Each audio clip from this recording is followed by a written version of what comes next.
With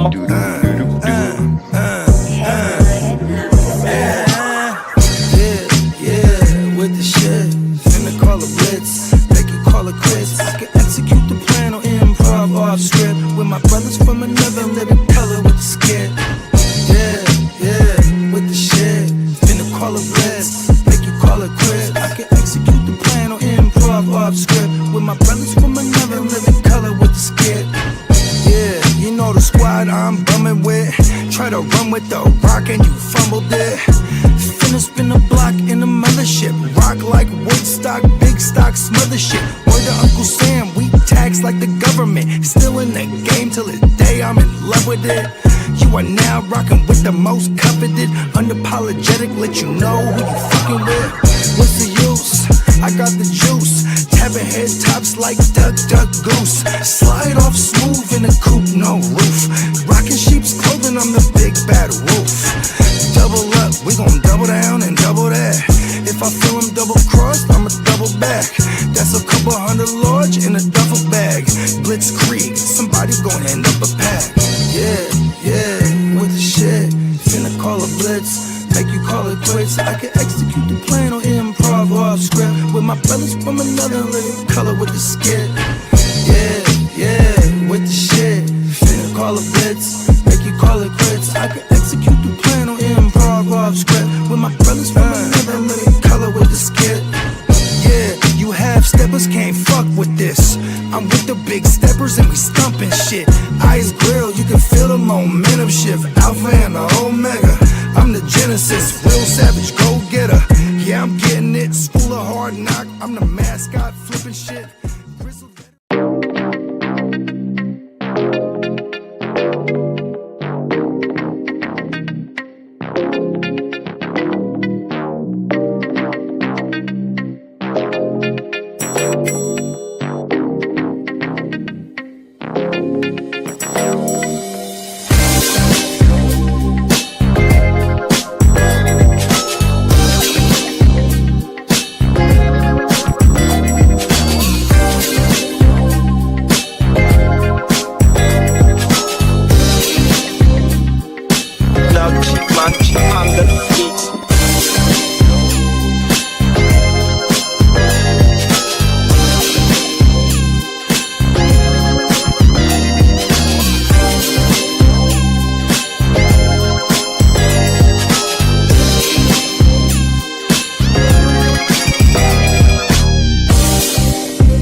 Scott! Yeah, let me quarterback this. We came a long way from throwing money in the mattress. I played a long game to get rich. They say the game is a bitch, but the bitch is the baddest. Bowie Scott Flame won't change my name like I'm Cassius. Keep flame cause I'm cautious. I'll burn you to ashes. Double cross the bosses and get hit with the ratchet. Can't fuck with suckers, that shit is contagious. Count 100 down, blowing clouds, hella anxious. Maybe a doctor, but I ain't got no patience. All top shotters on my roster, they gon' race shit. Transform weight, cross states in my spaceship. Sky free, but ain't nothing free, bro. Allegedly 4 feet in my Peacock. Out the east, all the freaks call me Guapo. All the way out the way, but I'm still getting guap though. Sando, man.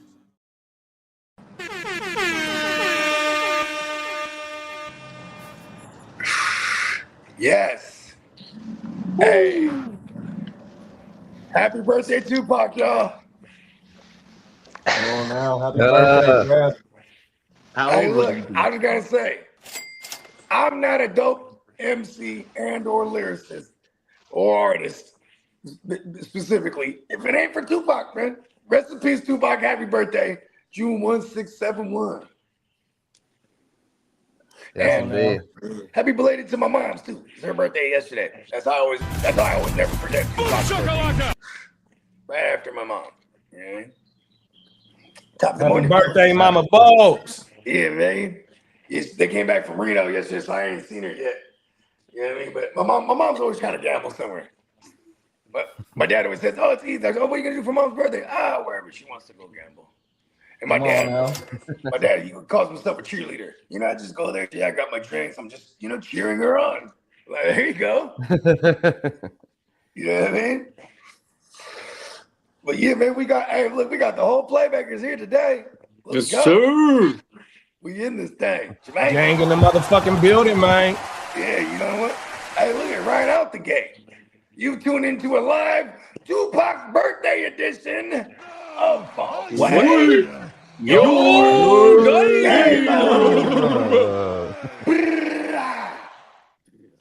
yeah.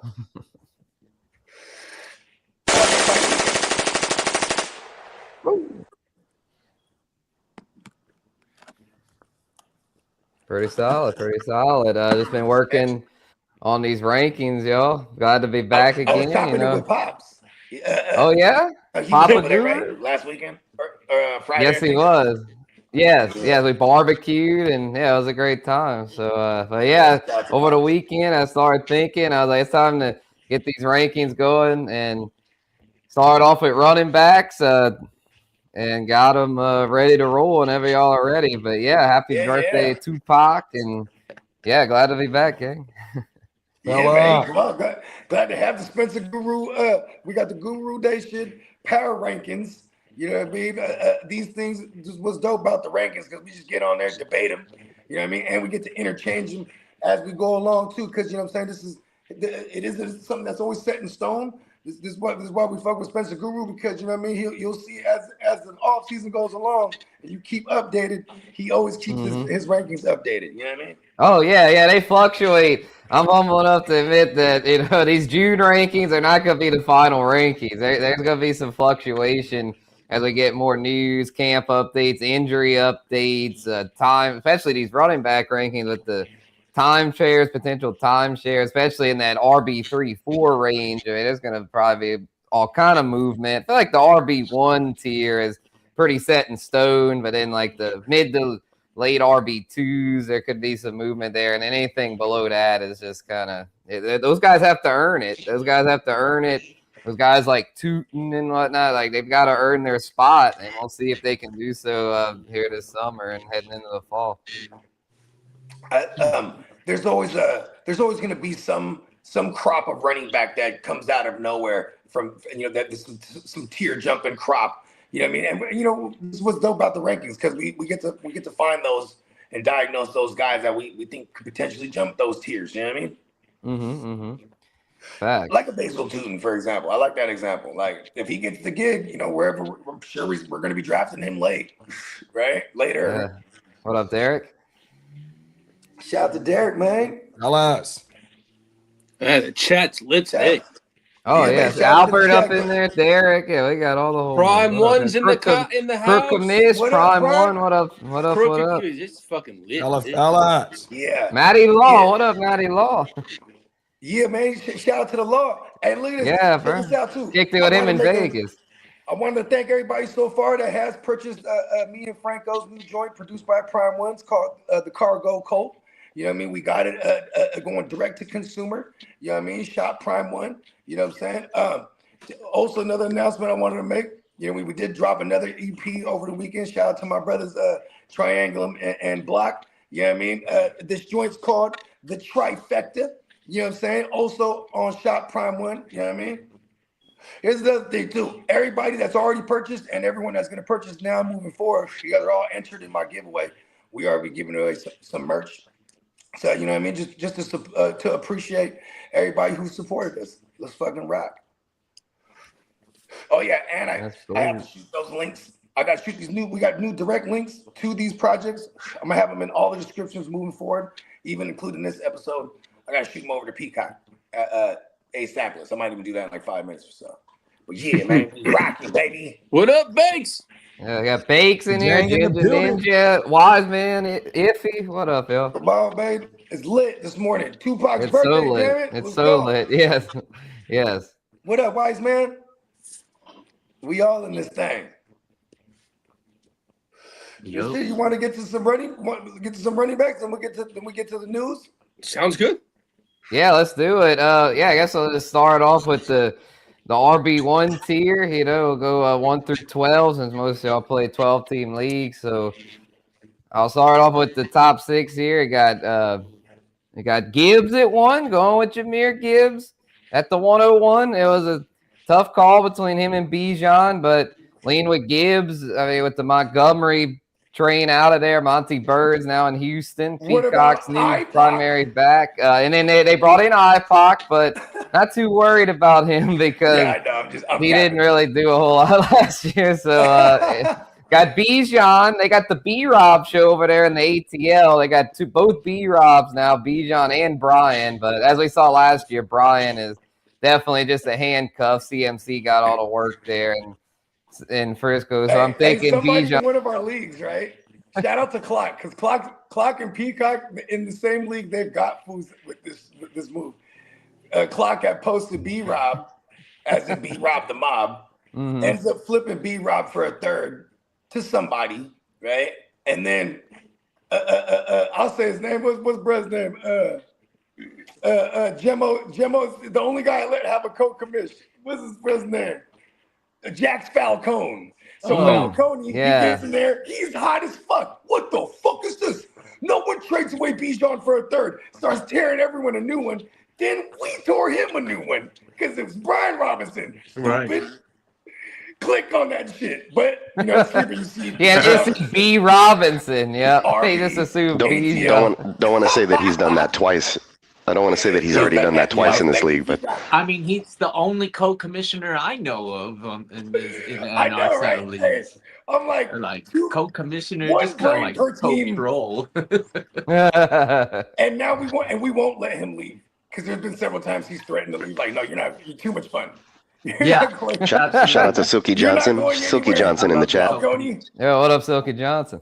What up, Silky? The co-manager, my bad, not co-commissioner. Yeah, that's right. Co-manager. He's Jimmo's. Oh yeah, Jimmo. Shout out to Icon. Yeah. Jax Falcone. Sagittarius like me. He just likes to push the button. Jimmo the Icon. Yeah. Sometimes Jax Falcone will respond to like text or whatever, in the DMs or the chats or whatever. You can tell it's Jax Falcone you're dealing with here. Here's the thing with Gemmo. Gemmo just wants to push. He wants to pay somebody and have them do it. He's like, just go do it. But then he also wants the final say. So it's funny watching the dynamic because then like a lot more will probably get done, but they argue a lot. You know what I mean? With decision making. And that's why you should just have one shout out to the organization. That's the squad. They need to get organized. They got a good squad over there though. They got a really good squad. Yeah. Okay. What else you got? Who's that? Who's the best guru? Yeah. So obviously Gibbs and Bijan 1, 2. Then at 3, I got JT. I know a lot of lists have CMC, but I'm going JT. I think CMC, if healthy, could likely outscore JT. I just worry with CMC's workload and injury history that I feel like JT is a little bit safer bet. So I'm going to lean JT. They're right there, though. They're probably I make the same argument for JT. He kind of has like a CMC-ish injury history, too. But he has injury history of his own. He is a little bit younger. Yeah, they're both going to get all of it. So they're right neck and neck, 3, 4. He can. I mean, they're both. They're kind of like the Gibbs Bijan thing. Yep. And then after that is where it starts to get interesting, I feel like. Because at 5, I feel like there's a lot of differing opinions. I have A-Chain at 5, followed by James Cook at 6 and Ashton Jeanty at 7. I'm leaning A-Chain over Cook because I feel like, for one, he's going to get all of it, and he's more of a receiving threat. I was going to say the receiving game's probably going to give him the massive floor that we're looking for, especially the negative game scripts. There's probably going to be a fuck ton of negative game scripts.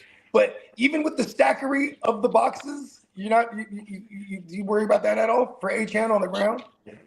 I do, but I think he'll get enough volume with the negative game script or a positive game script. Probably be more negative game script. I think either way, he's fine. Even if the team sucks. Exactly. I think he's game script proof, which is why I have him as a top 5 running back. So, and then James Cook there at 6, I feel like it's very safe bet, in that offense, even though Josh Allen's a goal line guy. James Cook, I believe, had 12 rushing tugs last year. So even with Allen getting double-digit rushing tugs, Cook eats as well near the goal line. So I think he's a safe bet to finish around that mid RB1 range. They definitely, I think, is that 2 seasons in a row that he had double-digit tugs, like total? I think it is. He definitely had his breakout was the year before. I didn't know if he had the tugs that year because I remember it was going in I think 2024, there was a big debate surrounding him where some people thought he was going to break out, and then other people, because 23 was 2024, he had 18 total. Last year, he had 14 total. So, he's been over double digits and then 24 the last 2 years. Right, 24 was his big fantasy breakout because he not only had the yardage in 24, he had the tugs to go with it. And then last year, he upped his yardage total even more. And while the tugs dropped a little bit, they were still at a high enough level to where I feel like, this dude's at least a mid-range RB1, has that solid floor. Yeah, he played 17 games last year, 16 the year before.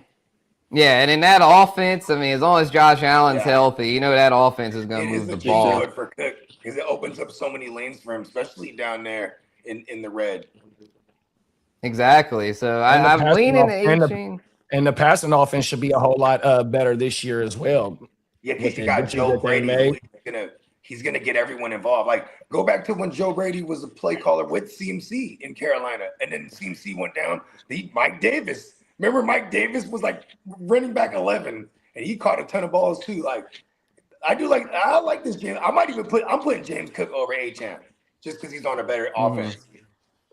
Yeah, I can see it. I mean, I think in PPR, A-Chain definitely has the more receiving upside. But, Cook, I would think, will score more touchdowns and could outgate him to where, they're also neck and neck. I'd say, 1 and 2, 3 and 4, and 5 and 6 are all, like, very close. You could flip them. I wouldn't be mad if it was, like, Bijan Gibbs, CMC JT, Cook, HA. Like, I wouldn't even be mad at that, even though I have them all opposite. And as far as A-Chan and Cook, they're in the second round of these single QBs. You know what I mean? Because there's going to be a bunch of because people loading up on the receivers there. Like the CD, Jettas types usually creep into the back half of the first, and rightfully so, even though neither of those guys delivered on their ADP last year. I mean, they're both in store for bounce back. CD, obviously, due to injury, and Jettas just a horrendous QB situation. I know, and now we have to hope Kyler Murray is good. No, he's not, though. That's the problem. He's got to be better than McCarthy. I don't know about that. That might not be a true story. Oof. So, we'll get into that. The receiver rankings. I hate that. That motherfucker is not a good quarterback. I made the mistake of drafting that full book one time in the last 7 years, and it was last season. Thinking he's gonna bounce back. Oh no, killed me. A few years ago, I don't even know if the guy wants to play football. You kidding me? Fuck that. The best case I can make for Kyler is Kevin O'Connell, bro. Yeah, let's say Kevin O'Connell, and his career is on life support. It's like if he doesn't do it this year, he might be out of football. So, and then Kevin O'Connell can come to the Niners as an OC. Let's go. Yeah, if they end up a total disaster in Minnesota, then Jettas, they might do a full rebuild. Trade Jettas and get what they can for him. But to finish the rest of the top 12, I got a Genty at 7. I'm thinking Genty will take a step forward as a sophomore with better supporting cast around him. I definitely think Fernando will be a big help, and it might even be Kirk Cousins to start the year, to where I think either way he'll be in a better situation than he was last year. The O-line should be a little better. I know that was an issue last year, but he's such a special talent to where I'm thinking Genty in the early mid-second round's a nice value. I know last year he was getting grabbed at the single QBs at the end of the first, and I'm glad I stayed away because he didn't really live up to that value. But he wasn't really plus. he put up solid numbers. It was just the price people were paying for him made him not the best value. He's gonna get him early. Yeah, Raider fan. Yeah, We're shout not out to gonna Bakes. get. Yeah. He actually, you know what? He curved Gentile in a lot of instances last year too. Like Bakes is actually a sharp. I wouldn't expect him to get too overdrafted this year because I feel like now we know that if the situation's not that great, it could affect him. But the reason I'm more optimistic is because the fans in all my leagues. the situation is it appears better and should definitely be better than last year. I mean, they were the worst team in the NFL last year. It can't be any worse. So, and he was still like a low end RB1. And they got Gary Kubiak, who's calling plays for the actual best team last year overall. Yeah, exactly. Yeah, Clint Kubiak with the Seahawks. So yeah, and look at their running game, especially down the stretch, man, with Ken Walker. I mean, that shit went yay. So yeah, I mean, if things fall right, Genty could easily be a top 5 running back this year. So I have him just outside there at 7. And number 8, this is where things get interesting for me. I was torn on who to put here at 8. I'll do 8 and 9 together because I feel like they're very close. But since it's PPR, I'm going to go ahead and put Chase Brown at number 8, followed by the King Henry at number 9. I feel like these two are very, very close. It was tough. I wanted to go with the King, being that I believe he's finished top 8 for like the past 5-6 years or so. Other than that year he got hurt. He's just, I mean, even though he's over 30, he's so consistent. He's basically a lock for 15-plus touchdowns. I mean, that's just unbelievable what he's been able to do at his age. But I like Chase Brown a lot this year, especially if Joe Burrow can stay out there. I know the Bengals usually have O-line issues, but Chase Brown gets so much volume. I mean, he's become a true workhorse over there. Had a great second half. He started off kind of slow last year. Man, the second half last year, and Burrow came back. He looked really special. Like, he was a freaking fantasy beast like down the stretch last year, to where I think he's going to for sure be an RB1.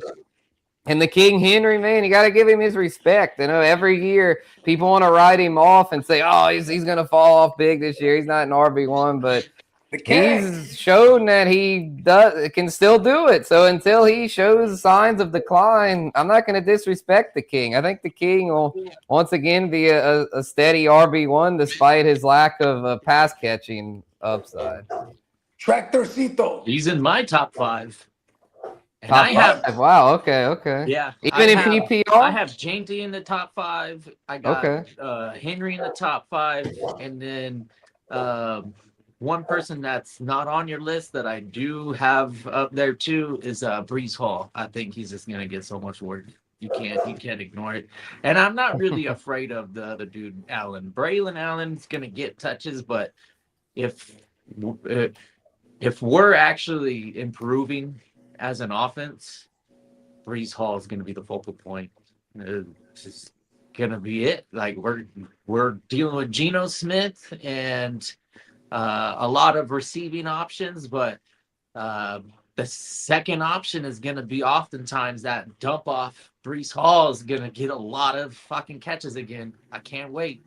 There was that one season where he had like the 84 targets and 70-something catches.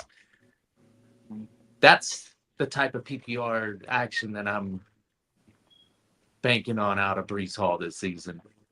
For sure. Well, that's music to my ears, kid. I got him in my keeper league, so I hope you're right on that. I actually got him and King Henry in that league. Those are it's a 6-keeper league, and I got those two along with a gang of receivers. I got CD, Puka, and Drizzy Drake London. I'm loaded over there. My drafting style is wide receiver heavy. And these running backs aren't often on my squads for redraft. However, I have to respect like the projections of some of these squads. Like Derrick Henry is, goddamn, like he's so consistent. That's why he earns that top 5 spot for me. And then Jainty, sophomore season running backs are like hits. Fucking smash hits. Genty, I think, gonna have a huge season. And then CMC, man, he got a lot of work coming off of that injury. So I'm kind of scared. So much work. And then you got to respect Gibbs and Bijan, though. Them two are like clear two top favorites to be the 101. Mm-hmm. Yeah, I see. So your top 5 then would be, Gibbs, Bijan, Genty, Henry, and Breece. No, I still value Cook. Okay, Cook would be top 5 over Breece. Oh, Breece would be an RB1 for you, is what you're saying. Yeah, got it. Okay, I was like, whoa, Breece top 5, but okay, yeah, RB1. That's a little more, a little less spicy, but more Breece realistic. Hall is so like competitively, like I think the outcome that you're gonna get out of a PPR format, anyways, is like that floor. He's the focal point. Geno Smith is gonna throw the ball to Breece Hall a lot, and that's where I'm getting these points in my mind. Mm-hmm. Yeah, it looks I fully expect him to have a season of 84, 85 targets, and knowing how Breece Hall handles the rock. He's pretty dependable. You don't drop those passes. As long as Geno gets it in the area, Breece Hall usually snags it and will move forward. He doesn't want to go backward. Yeah, he's a solid back. If Bakes was saying like that, he feel like Tyler Linderbaum, who now is going now with the Raiders, one of their big addition to beef up their O-line. He's wondering if losing him will affect King Henry.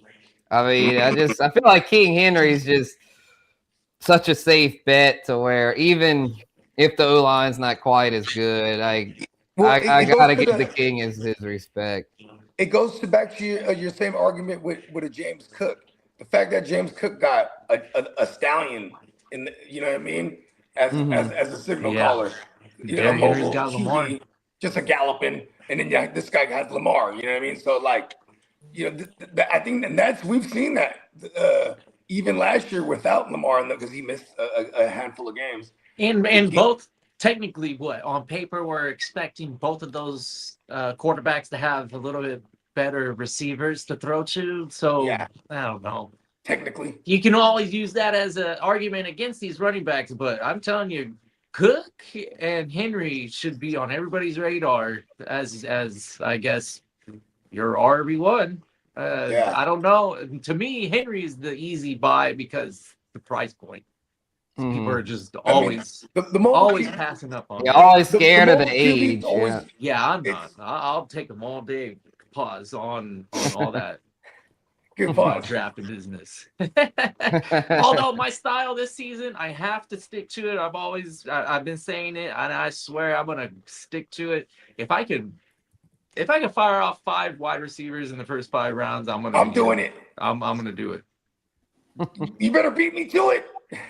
You get those receivers, man. Yeah, because then you can get the later running backs like the Tutens, the Tony Pastas, those ones that could Money Gang, DeAndre Swift, but while everybody's grabbing their running backs and quarterbacks, I'm just gonna be focused on best wide receiver on the board.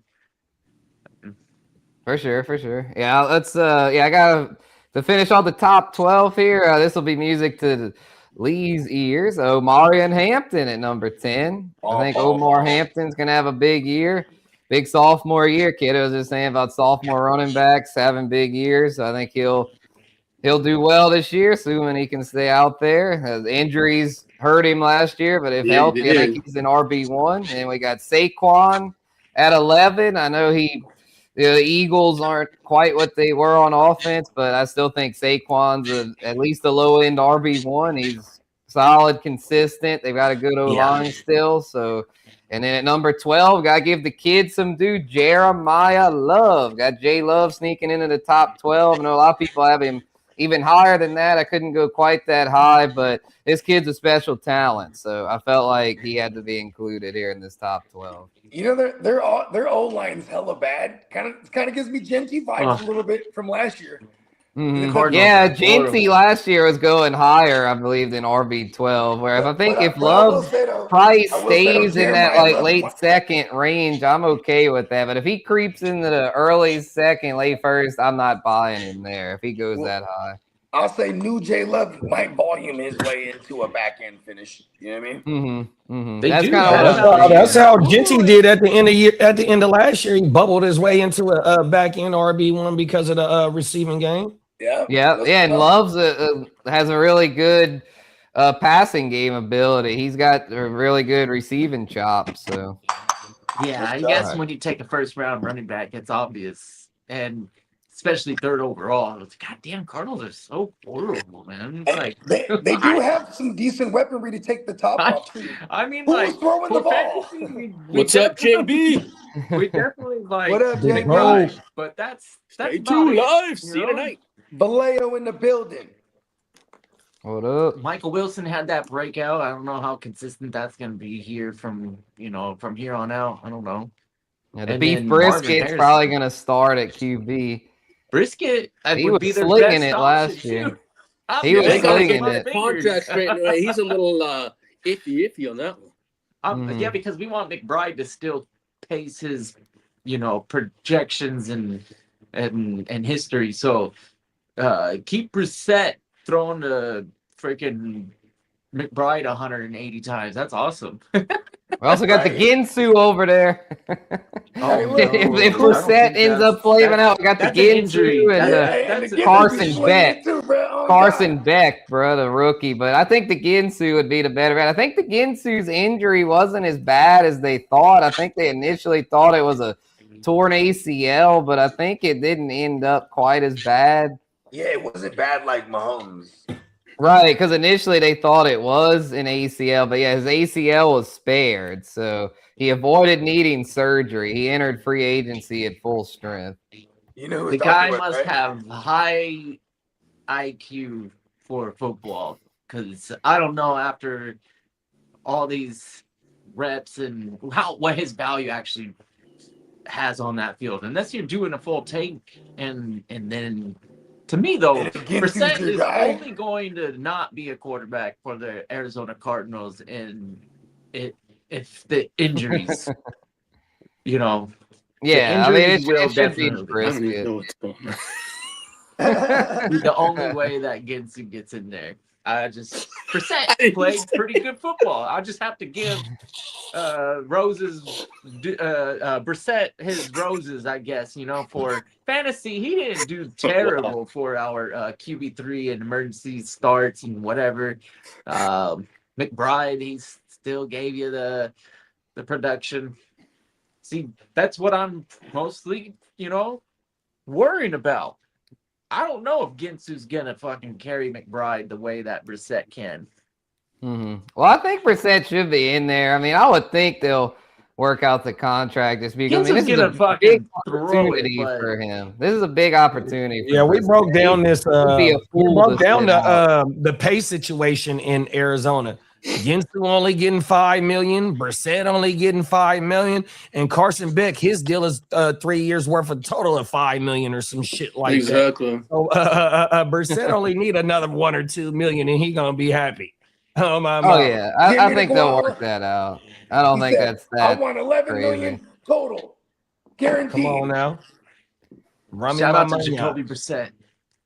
And it's still very early in the process to where he might miss a few more weeks or something. He's sitting out right now? He's sitting out until his contract is readjusted. Yeah, but once anything mandatory, then they start to get fined. Yeah, it's like then at that point, it's like he'd probably be better to just report if he starts getting fined. Right. Yeah, I think it'll work itself out. So, and as far as Love, I mean, I think he's such a special talent to where regardless of if the O-line's bad, the QB situation sucks. I mean, look at Jinty last year. The Raiders were like the worst team, and he's still, as JD said, at a back-end RB1 finish. And it was actually, when you look at his second half production, he started to actually fire on some cylinders, and the team started to commit to, okay, this guy's a workhorse back. They lost both their bookends And he touched the ball a lot. Yeah. At the end of the season. Yeah, I think Jay Love will do the same. But that's they're going to try to find a trade partner for James Conner since they signed a Tyler Algier. So I just don't really see there being much of a role for James Conner over there. Where some running back needy team, someone has a running back get injured in camp, I would think will be interested in flipping like a 4th or 5th round pick for a James Conner. Or he just doesn't make the team if they can't move him because he's only getting like $1 million or something like that. Yeah, I could see him potentially moving on from him because they just got too much over there. I mean, there's just not enough to go around. Because I mean, when they drafted Jeremiah Love, I mean that basically sealed Connor's fate as far as like if he's on that roster, like he's not gonna have any fantasy value. But I still think he might have something left in the tank to where hopefully he could find a home somewhere. Because they also have Trey Benson still. I forgot about Trey Benson. He's another one that one of those two will not be on that roster come week 1. Either Connor or Benson. One of those two is gone. ETN. That's way too many running backs. They got like 4 over there. I always forget the new pronunciation. That's a good one, Albert. I have him as an RB2, so I guess we can move on to that. And shout out to the ticker down there. Got the rankings. Appreciate y'all for holding that down. Producer P, appreciate you, mate. So that's the top 12, y'all. Feel pretty good about it. Feel like it might change a little bit between now and week 1, but probably not too much. So let's get into the more interesting part, which is RB2 and beyond. So at number 13, high-end RB1's got a Javonte Williams. And at number 14, got Ken Walker going to KC, new home. I think he's going to do pretty well over there. Workhorse. Could end up even better. Lee saying, Chiefs. Yeah, that's your rival. Yep. That's your rival. Okay. I was like, why are you saying, I think it's a good situation for fantasy. It's a great situation for fantasy, though. So, and then, Breece, Kid had mentioned Breece earlier. I got Breece coming in at a cool 15. I think he's a pretty solid RB2 with upside for more. And then I guess I'll get to Asian here. I'll just do the first 6 RB2s. Got Jacobs at 16. I'm a little lower on Josh Jacobs in the consensus. He's got some legal troubles brewing right now. But assuming that gets settled, I just didn't like the way his stretch run went last year. He just didn't finish well last year down the stretch to where I kind of worry that he's received a lot of work throughout his career to where is he declining? I mean, if not, I mean, he should still be in that like low RB1, high RB2 range. I just worry about him right now. So I got him at 16. Then got Asian at 17. I think he's in a good spot. I know AK is still there, but the Saints running game should be a lot better this year with Asian in the fold. Kellen Moore likes to run the football. He didn't run it much last for those year. that don't know. The new pronunciation, yes, not Devon A-Chain. This is Travis Asian. ATN. Yeah, or ATN for those. I put it on the ticker. I know. ATN at 17. Yeah, for sure. Asian. Yes, the Cajun pronunciation, the Cajun French way. So I think he's in a pretty good spot to at least be an RB2. Then at 18, I got Kyron. I would normally thinking like, man, Kyron, he's been so good the past few years. He should be higher than that. But Blake Corum, man, I think Blake Corum's legit. He seemed to take more work from Kyron as the year went on last year. And I still think Kyron will get enough to be a mid RB2. I just think that Corum, though, is here to stay. I don't think that was just a flash in the pan. I think Blake Corum is there for that to be a legit 1-2 punch and not just the Kyron show. To be a nuisance to our Kyron shares. Yeah, I mean, well, they could both have standalone value. I think that offense is powerful enough to where they could both have standalone value. But yes, it does prevent our Kyron shares from reaching their RB1 potential. Fucking McVay, man. Yeah, he's always changing it up, but I think that's what makes him such a successful coach. Is he just goes with He's a coach that goes with his personnel, and for a while it was Kyron was the guy, and now that they got Corum, it's probably more of a 1-2 punch. They did pay Kyron, but I'm totally with you because they were giving Corum like 13 touches a game type of shit on the ground. But like Kyron was getting all the money touches, you know what I mean, in the red zone. You know what I'm saying? So and it does translate in that offense in the rushing because they move the ball and they get in the red zone a lot. But from a week to week standpoint, I think like if they have standalone value, it kind of feels like Kyron might be a little more touchdown dependent than I want him to be. You know what I mean? Like, right, yeah, he's not getting quite the volume. Yeah.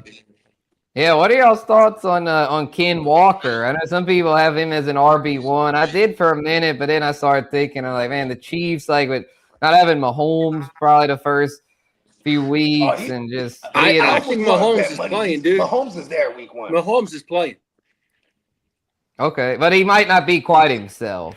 He's not going to be the Mahomes we know of. But and I think they might lean on the run. Yeah. Here's the thing: the last time the Chiefs had a run game was when they had Eric Bieniemy. He's back in the building. Oh now. Yeah, he's back. Yeah, that's a good point. He's back as their OC even too. So I do like Ken Walker quite a bit. I just I just don't want to overpay him. Like he's right. Yeah, that's why I got him at a cool 14. Because I feel like I feel like a lot of people are gonna be, oh, Ken Walker, the Chiefs, and they're gonna scoop him up in like the second round, and I'm just like, man, that's crazy work.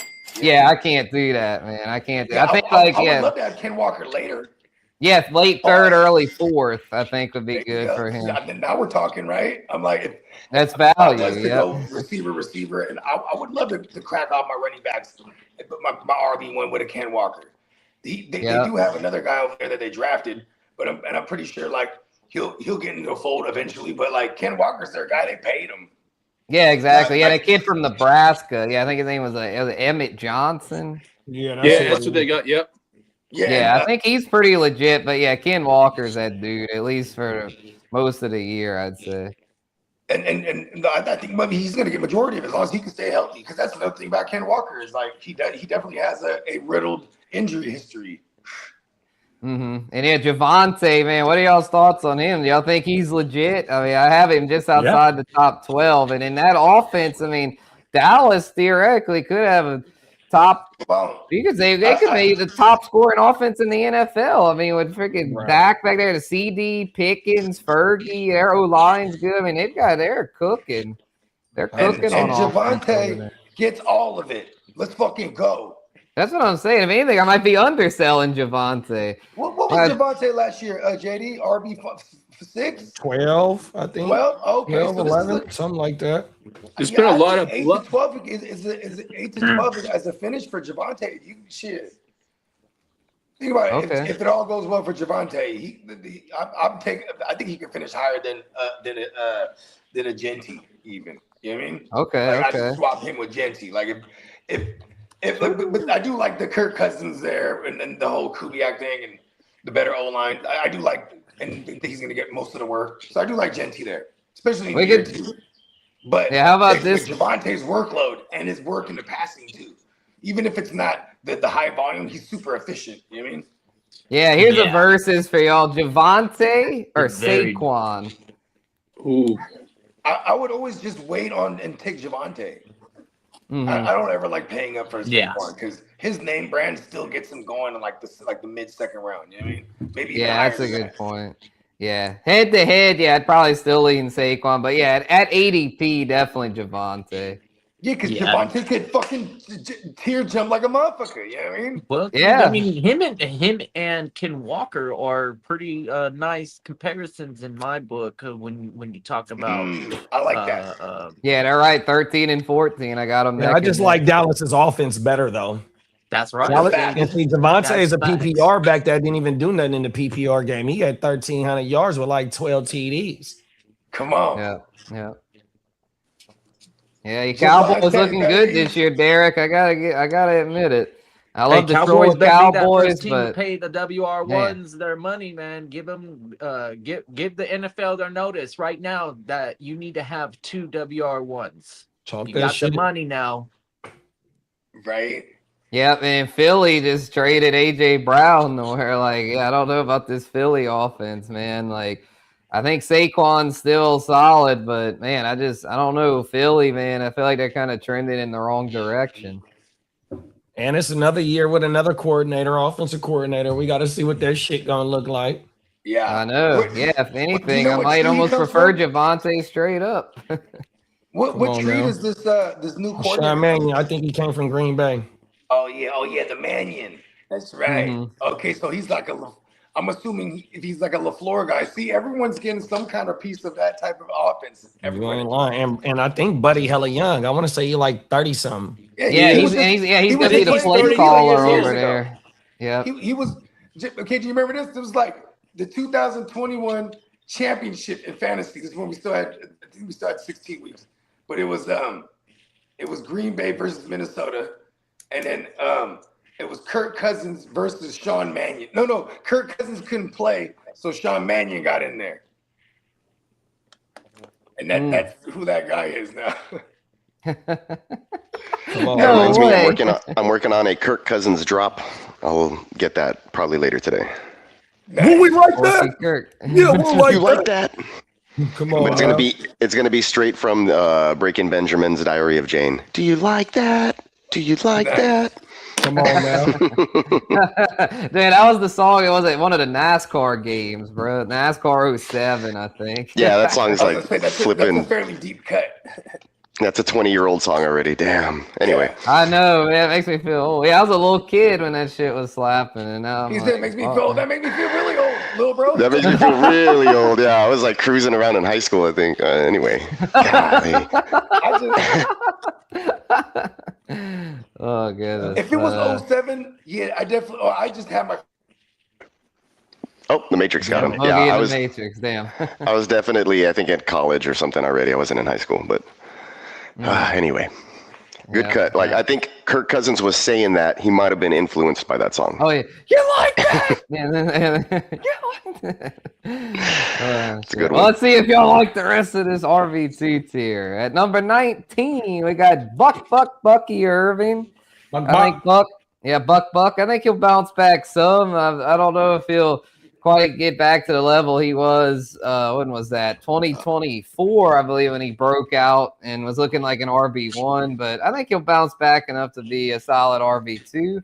Then number 20 got one of my favorite breakout candidates, Travion Henderson. I know he's in the timeshare with Stevenson, but I think Henderson's the real deal. He showed a lot of explosiveness last year and should take another step forward this year. And at 21, got another sophomore back, Quinshon Judkins. I know he's coming off an injury, and the offense has a lot of question marks, but he was a workhorse last year. He got all of it. He got all the work. So I think he's pretty solid there in that mid to low RB2 range. He had a few games, too. Mm-hmm. Yeah, he missed a few early because of the. He came in balling like he was. Yeah, he was a workhorse, man. Yeah, he was getting all the work. So I might be underselling him a little bit. And then we got Swift at 22. DeAndre Swift, man. I know he's in the timeshare at Money Gang, but man, that Bears O-line's the real deal. Ben Johnson's turned them around. So I think Swift is in a position to finish top 24. And then at 23, the Scott man, Cam Scatterboo. Got him at 23, another one coming off injury, but he showed a lot last year. That offense should be a good bit better with Harbaugh over there. Should be the lead back for the Giants. And then at 24, Monty Burns, David Montgomery going to Houston. And he should get all the work over there. No more Sergio Mix-a-Lot. It's Monty's time to shine over in Houston. Woody Marks was okay last year, but definitely not a workhorse to where I think Monty Burns going to sneak a top 24 finish. I like it. Look at old Monty sneaking up in there. Yeah, native Texan guy. I like that call also. Woody Marks is not going anywhere, but he definitely can't carry the workload. We saw him leave almost every game last season once he took on the full workhorse role. We had to have guys like Jawar Jordan and, just random dudes off the practice squad elevated in times because he was dealing with knick-knack injuries in his shoulder and his ankle last year. Albeit, though, I mean, once he got injured and came back into the game, he was almost guaranteed to score a touchdown after that point. But definitely got two. He's not built like Monty. I do like him being the 3 down kind of back, and then them kind of scooting Woody out into situations where they motion him out of the backfield and line him up as a slot receiver and kind of take advantage of mismatches there. I like that look. I like Monty sneaking in and still getting some passing work there for Houston on 3rd downs as well. Okay, good. That validates it then. The Peacocks are a Texans guy. So yeah, I feel good now about having Monty Burns in that top 24. I mean, he could fall. Monty Burns, if it all falls well, he could fall into that end zone like a dozen times for real. You know what I mean? Yeah, not to mention the Texans have revamped their offensive line. They brought in a bunch of free agents, couple of veteran free agents. They re-signed a couple of veterans, and then they drafted a couple of rookies, and then we have Deontay Ursary in his 2nd year. So I like the revamped offensive line, and you can count them, folks. This isn't a race thing, but we actually have 4 white offensive linemen playing for the Houston Texans now. They only had 2. They only had 2 of those guys, I think, in like total in the last 4 years or so. A big swing, a big change up on the offensive line should kind of open things up. 2nd year of C.J. Stroud taking command of that offense as well. And we do know that the Texans wanted to lean on the run game last year and could not. So it's going to be, I think people are going to be surprised with how much work the run game gets this year.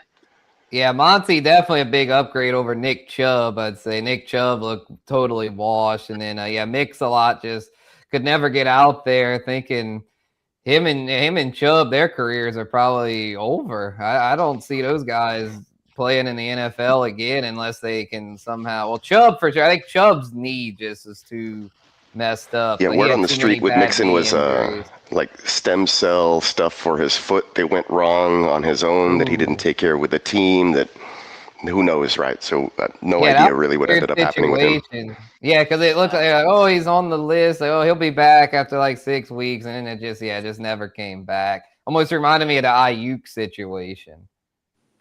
Yeah, only the thing with Joe Mixon is like he might not even get cleared to play football ever again type of shit. That's the thing, yeah. It wouldn't shock me if him and Nick Chubb don't ever step on an NFL field again. But Monty Burns will. And if anything, last year not getting as much work might help him kind of rejuvenate. Like he'll get more work this year, be a little fresher.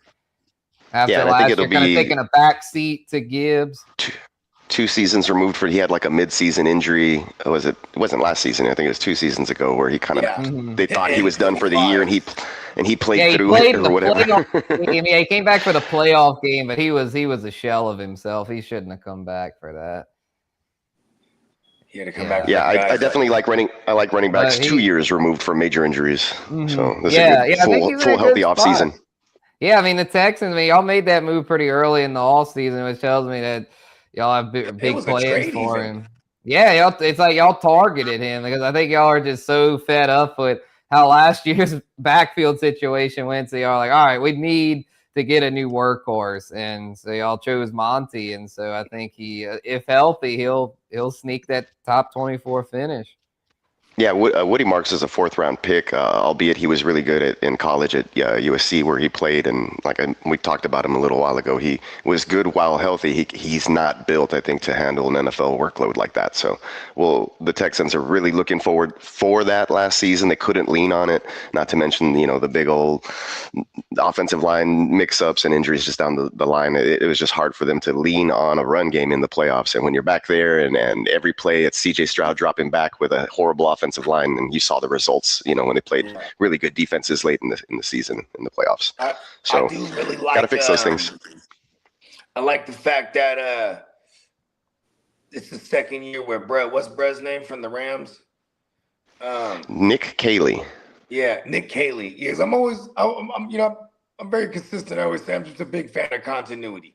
You know what I mean? Yep, second year as the play caller. Yeah, that's good because CJ Stroud's been through a gang of play callers, which is probably kind of hurt his development. So I think it's very important that y'all kept the same play caller.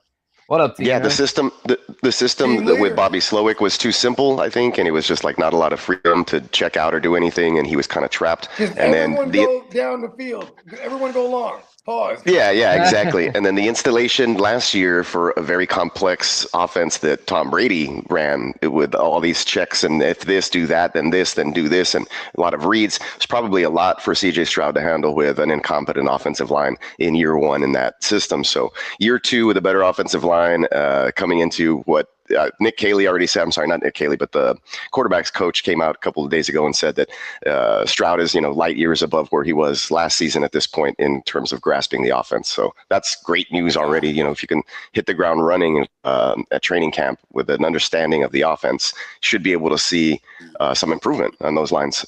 Because there was pre-snap motion, a lot of other things installed that we didn't see from the Bobby Slowick era, that there were some improvements, but there was a lot of things where it's just like, he snaps the ball and there's an defensive lineman immediately sacking him. And sometimes those were his issues, like not seeing or checking the play, and the same thing with the communication with the lineman. So I feel like getting all those basics down, and that's just the simple stuff, should be able to run a play without, fumbling the football or being sacked immediately, which is stupid things that the Houston Texans, just can't have. All they needed to do was be mediocre. And I think, all of the rookies that were forced to play last season, a lot of the injuries, and then everybody being new with that offense, just it was a recipe for disaster, even though the defense carried them late into the season. Yeah, with that defense and an improved offense this year, should be a lot of happy H-Town huddles, I would think, this fall.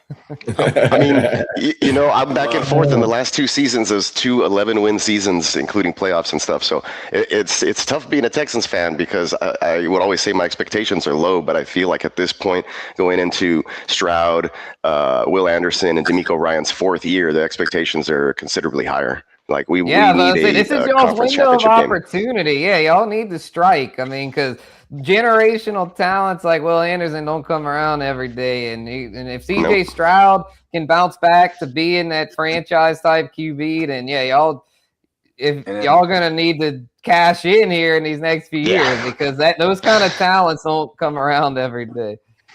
Right. Yeah, and one more. We have bodies there now. Yeah, exactly. Danielle Hunter. Danielle Hunter. Tank Dell will be back. Nico, the line's improved, and Derek Stingley on defense. I mean, there's a lot of talent out there. Depth should be a little bit better on offense this year.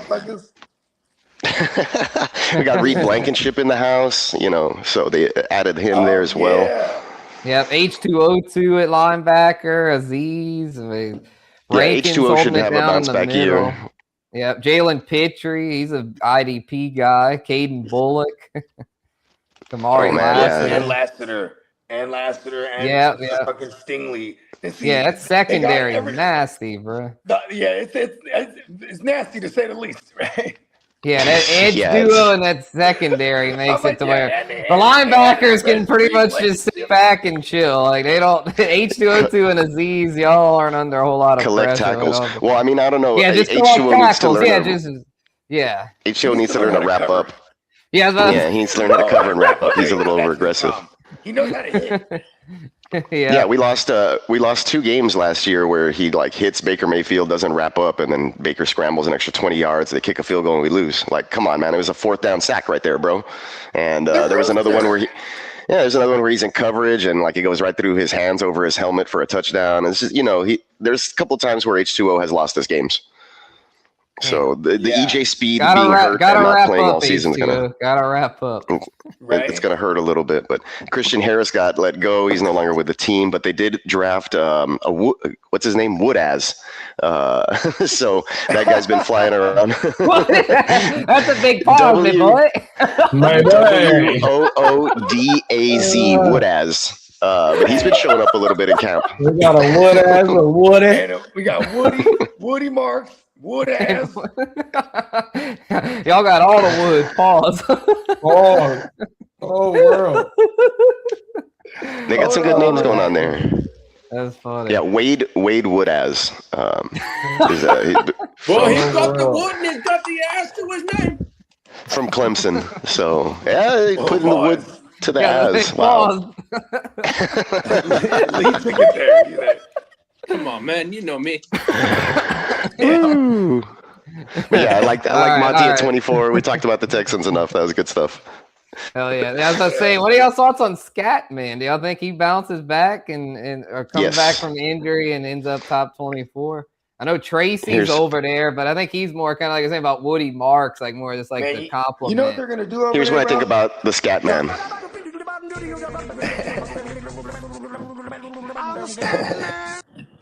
Well, the Giants did say that we're going to lean on the run a lot more this year. Yeah, I was just about to say that because, like, John Harbaugh, he's going to go in there and treat this kid Dart like a rookie. He's going to be like, all right, kid, you're starting over. You know what I mean? And the first thing they're going to do is lean on that run game. Mm-hmm. And, like, I mean, shit, their main weaponry, too, he's wounded right now. Right? Like, that's kind of... Yeah, Neighbors is kind of wounded, you know, to where, second half, like, Dart would probably be more of a second half guy. Yeah, for Scatman, though, like, he could be, like, you know, he should be good all year, I would think, because in that offense... That defense is hella good, too. Yeah. Who's the OC over there? Because Harbaugh, I don't think calls... But, Matt Nagy. Our pal Matt Nagy's the OC for the Giants. So I guess that's okay, you know, because Harbaugh... Yeah, Nagy's okay. I mean, he's not Nagy like with Montgomery. That like moved true. And I didn't. We've seen him have some guys. Mm-hmm. So I think the key for Scatman will be it'll be the volume if he can get enough volume because Tracy's still over there and Tracy's no slouch, but it seemed to me that before the Scatman injury, those 3-4 games before the injury, man, he looked like he was taking over. So as long as he's healthy, scatterbrain. Yeah, as long as he's not too scatterbrain, like I don't think scatterbrain. He'll be the guy there. But you called him the scatterbrain? Is that what you called him? No, Peacock putting the thread Cam scatterbrain. Oh yeah, nice. And then he uses his head like a battering ram. That's what I'm saying. I'm like. I think he's got upside, but I don't want to rank him too high because I'm just like, man, this dude, like the way he runs, I'm just like, this motherfucker. He almost reminds me of, I hate to say this because I really hope he doesn't end up like this, but y'all remember Rashad Penny? I was like, Pacheco, I was like, Rashad Penny, bro. Like Rashad Penny. No. He couldn't go 4 games without an injury. He was good when out there, but he sucked for fantasy because we'd always draft him thinking like, oh, this is his year to stay healthy. And he'd never stay healthy. He'd always end up hurt because he'd run like a freaking battering ram. He got hurt. I was at the Saints game for work against the Seahawks back. I think it was like 23 or 24. Yeah. It was, I think, Penny's last year. And like, he was having a strong start to the season. And then this dude just does some crazy move or something, like plows in and flips up and then like tears his ACL. I'm like, dude, you run like a fucking maniac. Like, of course you're always getting injured. What was Brez's name? Scatterbo. When I first saw him run last year, I said, totally, he's a white Pacheco. Scatterbo.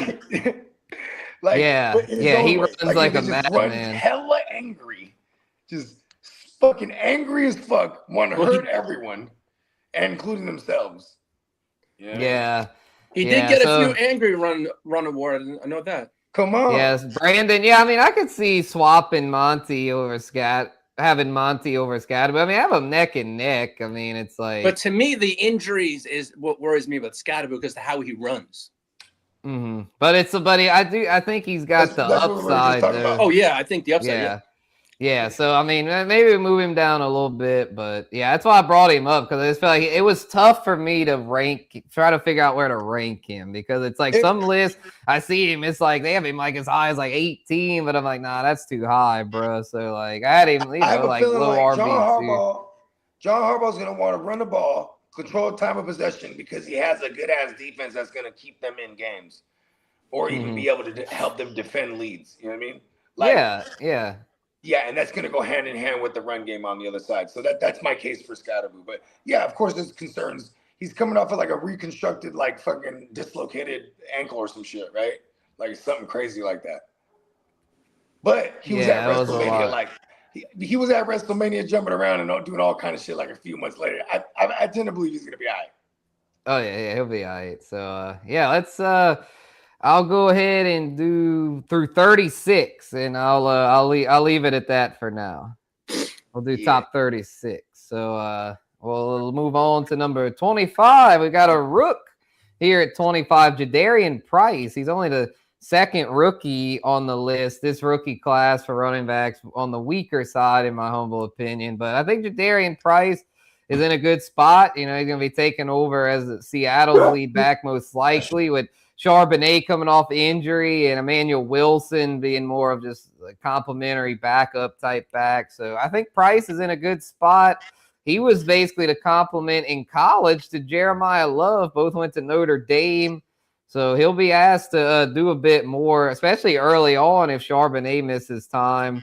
But regardless, even if Charbonnet's out there, I still think there's a role for Price. I mean, last year over there in Seattle, it was a 1-2 punch, Charbonnet, Ken Walker, and I would think it'll once again be a 1-2 punch over there, this time Price instead of Walker. And then at 26, I've got Bhayshul Tuten, the breakout candidate, you know, taking over as Jacksonville's lead back most likely. They did bring in Chris Rodriguez, but not too concerned about him as far as him being the lead guy. Or something. Yeah, I think he could just be kind of like the goal line guy that gets in here and there, spells Tuten when needed. I think Tuten will most likely start. My bad to cut you up. No, you're good. Chris Rodriguez, people are just going crazy because he played under Liam Cohen in college, and he went crazy with Cohen. So that's why I see. That's why people are attaching any kind of hype to Chris Rodriguez being there. You know what I mean? I like his existence there because it makes us get Bhayshul Tuten for cheaper, because he's likely the starter and the guy who I think could be a tier jumper. You know what I mean? Yeah, for sure. I think he could jump into the teens if it all goes right for them. You know what I mean? Yeah, definitely. I mean, Asian last year, ETN, as most folks know him as, was like, wasn't he an RB1? French Cajun. Exactly. Yeah, he was. Yeah, he was close though. I mean, he was a workhorse there in Jacksonville, and I mean that offense is legit. I mean, T-Law took that next step last year to where I think Jacksonville isn't going anywhere. I mean, the Texans, I just said they're in a good spot, but I think Jacksonville's also in a good spot. I think the AFC South will once again be a battle between Houston and Jacksonville, and while Jacksonville will throw it a lot, I mean, they're going to have to run it some, and it seems like Tuten will most likely be the guy that will be there. The rootinest Tuten. Yeah, we'll have to see how things play out. I mean, I could definitely see myself moving him up these rankings. I've seen some lists that have him a lot higher than I have him, but I'm not ready to do that just yet because, I mean, we're still early in the process. He's got to prove himself. He's got to get through camp and the preseason and be like, look, bro, like he's got to show that he's the guy, because they also have the Chris Rodriguez and the other guy they drafted last year, LaQuint Allen, who got a little bit of work. LaQuint Allen, yeah. So it's he's gonna be the third down back. I read. It's a competition over there. Like they're not just gonna hand this backfield over to Tuten. He's gonna have to prove himself, and I think it's possible though, because the rootinest student, he did very well last year near the goal line. I believe he had like 6 or 7 tugs last year to where they might not even really need Chris Rodriguez all that much. They may have just brought in Chris Rodriguez more as just like an insurance policy more so than a guy that, all right, we're doing this like a 50-50 split. More just, it could just be a thing that they're like, we got this Tuten kid, but if he doesn't pan out like we're hoping, well, at least we have Chris Rodriguez. But if this Tuten kid does pan out like we're hoping, then, well, sorry, Chris Rodriguez. You know what is crazy? Is I think one thing that Liam Combs is going to start exploiting more, because he did this with Baker, and we saw it, like flashes of it all over the place last year, is like he does get Lawrence using his legs too. You know what I mean? And like, Lawrence really was unlocked last year. Liam Cohen's fucking offensive genius. I mean, Baker was a top 5 QB under him. T-Law down the stretch last year was a top 5 QB. Liam Cohen is a freaking offensive guru. Yeah, and once again, I don't mind being a broken record with some things that I really stand on. I love the continuity. You know what I mean? It's a year or two. They should be better. And Bhayshul Tuten is the guy that this regime drafted. So, you know what I mean? In training camp, this is when you'll see, like, when he's running with the team ones, and then you'll start seeing all these analysts start to move the rootness, Tuteness up. You know what I mean? Mm-hmm. Yeah, he had the better draft capital. The rootness, Tuteness. Yeah, he had the better draft capital, 4th-round pick. Allen only a 7th-round pick. So, yeah, I would think if he can hang with the ones and get the job done, then I would think when it comes to running backs could be the tier jumper, as Bogey says. Yeah, so, and in reality NFL drafts, 4th-round running backs, that's like the new 3rd round. You know what I mean? Mm-hmm. Yeah, exactly. Yeah, running backs not tending to go as high. So, all right, 27, we got Tony Pasta. Forget about it. We got him here, 27. You know, he's just solid. He had a thou wow last year on the ground, 1,000 yards. Should be a better offensive situation there in Tennessee. Tajay Spears still over there, the Caps Pollard's receiving upside, but as a runner, I mean, he's solid. I mean, he's nothing special, but he gets the job done where I think he's a very safe bet as an RB3. Then at 28, we got Ramondre Stevenson. I think he's here to stay. I know Henderson's the hot ticket, the breakout candidate, but Rahamador down the stretch last year was very involved, and he's probably the preferred pass catching option. Where in PPR leagues, he's a solid flex a lot of weeks. I think he's not going anywhere, and that offense should continue to be strong. Added A.J. Brown, Romeo Dobbs there for Drake May. So got Rahamador right up in there in the RB3 range, and got Jalen Warren at 29. Going back and forth between him and Rico Dowdle. I ended up leaning slightly to Warren just because last year, I mean, Warren was a guy that carried a good bit of a workload and caught some passes. I think it's very close with them, but I'm going to lean Warren for now. Then got Chuba Hubbard at 30, looking like he'll start the year off as the guy in Carolina. Could get some Jonathan Brooks later on in the year, I would think, if he can ever get healthy. But Chuba, I mean, he's looking like the starter over there, so got to give him some respect. And in 31, I got Dowdle. It's hard to say with him and Warren, but I'm leaning slightly to Warren because he's been there, you know, continuity. He's been the guy over there in Pittsburgh where Dowdle's going to have to earn his spot. But I think he showed enough these past few years of Dallas and Carolina last year to where he's no slouch. Like Rico Suave is here to stay, I'd say, at least as an RB3. I have him at 31, and in 32, got J.K. Dobbins. I think J.K., he's another one that has a lot of injury history, but I think if healthy, J.K. Dobbins will be the lead guy there in Denver. R.J. Harvey coming off shoulder surgery. I would think he'll be back for week 1, and he's more of a pass-catching guy. But J.K. Dobbins last year before the injury was doing his thing on the ground, and we know how much Sean Payton likes to run the football. Okay. I do have some thoughts here. I probably go ahead. I do like Rico Suave over Warren. And then I think we need to start paying a lot of attention to this kid Coleman, because like JK, he's probably gonna, as long as he's healthy, he's gonna start. But like he'll take a vacation at one point, and like Harvey, he might only got like a specific role that I think that Sean Payton views him as right now, and like this kid Coleman could be the guy who gets some of the early down work. Like if and when JK gets hurt or goes on vacation. Yeah, he was a 4th-round pick, and they said 4th round's the new 3rd round. So significant draft capital invested in this Jonah Coleman kid. And he's a big kid, too. 5'9", 228. Woof! That's a big son bitch. Man. Yeah, and he's a do-it-all. It's a fucking bowling ball, bro. Shit. That's what I'm saying. I want to say he's from Stockton as well. Oh, he's from Stockton. Went to Washington. Okay. I want to say he's from Stockton. Stockton, stand up. Yeah, he is, yep.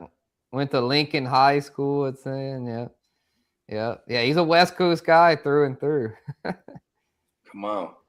So, I think he could be in a good spot. So, I might have JK a little too high, but I just think that when he's out there, like he's going to be solid. But we'll see how that one shakes out. This is where it gets tough. I mean, it's RB3 range. It's such a crapshoot with these committee backfields and whatnot. So to finish it off here, the rest of the top 36 got Rachaad White at 33. Have a Commandos backfield guy in there. It's hard to say him and Bill Krosky Merritt, but going to go with White though since we're talking PPR here. And White, even if he doesn't get the most carries on the team, he's going to get the most receiving work, I would think, in that backfield. So that counts for something. That gives him a floor. So got Rachaad there at 33. Then Blake Corum at 34. Like I said earlier, I think Blake Corum's here to stay. I think he's going to have a standalone role over there, have some standalone fantasy value a lot of weeks. Not a whole lot of PPR upside, though, which caps him. If it wasn't for that, I'd have him probably a little higher. But because he doesn't really catch much, I feel like his upside's kind of capped in PPR. But if a Kyron injury were to happen, then you talk about a tier jumper. Pretty nasty. That's what I'm saying. You talk about a potential tier jumper because, man, if a Kyron injury would happen, man, Blake Corum, as a top 12 running back for sure. That's a and fact. then Aaron Jones at 35.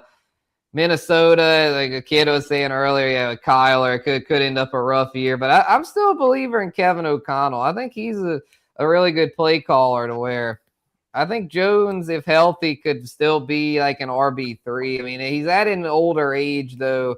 Didn't have a good year last year. But J.P. Mason just didn't really take the reins over there. We were thinking last year would be the Jordan Mason year, but he just didn't really get it done. Doesn't really offer much as a pass catcher to where Jones, even if he's not the best runner, he'll give you some PPR upside, kind of like Rachaad White. And then 36, another guy that's pretty good for PPR there. RJ Harvey, we just talk about Dobbins. I could see where someone would say just go with Harvey. He's got the PPR floor. And then they also have that Jonah Coleman over there. So kind of a messy situation there in Denver. Washington, Denver, some of the tougher backfields to predict for fantasy. But, that's there could be some potential values there if we can figure out who the guys are going to be. Facts. I do like the fun dart throw on the kid Claiborne over there. Oh, yeah. Was it Damon Claiborne? Yeah. I think he could do very well because if Jones gets hurt and Mason just stays kind of like just what he was last year, if I could bet on those two guys going on vacation, I would. Yeah, Damon Claiborne, bro. Yeah, he could be in for a nice season. So yeah, I think he's one of those late round. Yeah, I could throw in a few late round dart throws here. Let's see what I have here. Yeah, I think some guys that could be nice. Jonathan Brooks, at Chuba, not really establishing himself as a true workhorse. Jonathan Brooks at the right price could be good.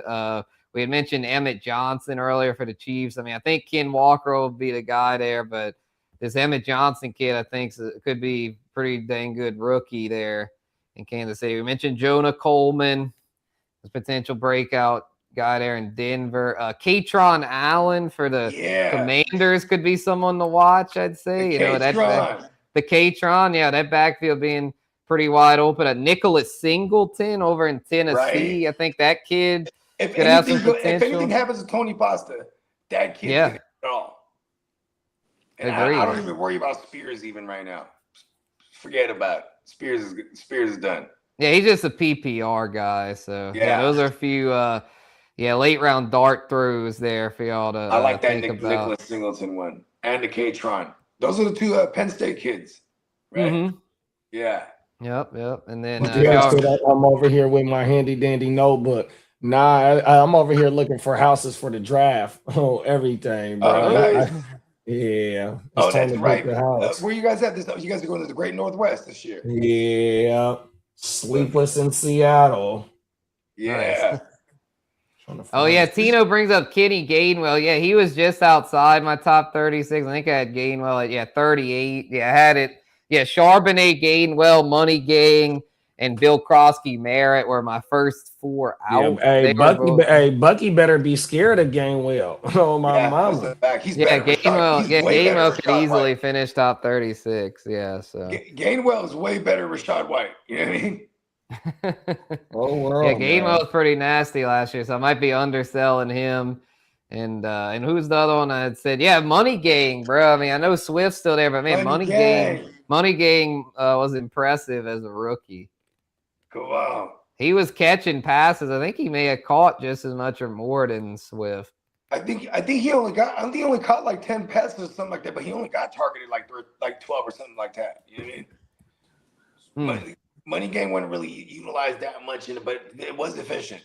He had good rushing efficiency, 4.6 carry, and then he caught 18 passes. Oh, 18. Oh, see, I was underselling him. Oh, that's not bad. Yeah, I mean, for a 7th round pick, shit, he definitely showed that he's here to stay. You know, it's hard for a 7th round pick to carve out a role that's significant in year one, and he did it. We're talking like Pacheco is the only other guy I can think of in recent history. Yeah, then that LaQuint Allen maybe could be a 7th round spoiler to our root and Tuten shares. Was like what was Krosky? Old Bill. Old Bill. I don't think he was 7th. Oh no, he was. You're right. He was 7th. Yep. So he could be another one. I was rooting for the kid because I had him everywhere. Yeah, he was a good value. Yeah, because a lot of people are like, 7th round. He ain't gonna do shit. But Bill wasn't too bad. Yeah, he only caught 9. He was basically a dud as far as receiving ability. But on the ground, he was pretty solid. One time and hit him right in his back plate. And I was like, what is this guy? Turn around. Struggle. Yeah, so probably a guy they don't want on the field on and 3rd they just down. Never targeted him ever again. Yeah, he was never a guy. I think he only played about like 70 snaps or something like that in college or some shit. Like he was like a complete project. So K-Tron immediately becomes interesting because it's just such a wide open backfield. And that's why I even like that you got Rachaad White where you do got him, like as a top 36 guy, like at minimum. If Rachaad White, all his metrics are hella poor, but like if you give him any kind of volume, he's gonna volume. That's the thing. Yeah, he gets that PPR volume to where it's like, I mean, he's not flashy, but I think JD kind of mentioned about him last year as far as just being one of those just steady floor guys, and he usually delivers for that. Like he's not, and he can pass pro. Have the expectations too high, but yeah, he can pass pro to where he'll be almost like the way what was it, JD5's first year where they had Austin Eckler over there. I mean, Eckler wasn't anything special, but he caught like 30, 40 passes to where, I mean, last year White and him being 40, like a I think he's a 40 reception minimum. Yeah, I think 40 receptions is the floor for Rachaad White because that was his career low. His first 3 years, he caught 50, 64, 51. And last year, only 40. But I think this year he'll catch somewhere between 40 and 50. And now they got more. David Blow calling the plays. Good old QB. David Blow, huh? Yep. You remember David Blow? Got promoted. Oh, yeah. Got promoted over there to be in the play caller. And JD5, bro, you know, it's like. So, okay, hit us with the news, Lee. We got through the top 36. There you go. Running back. So, glad to get that out there to the GWN fam and the Guru Nation. So, I see Lee had dropped in a thing about Cam Jordan. Let us know about old Cam. Hey. Let's hit a drop. Hold on. We're going to take him to the streets. I know. I didn't know how long Spencer was staying on. There was some news for the Saints, so like Cal dropped it in there for him. Yeah.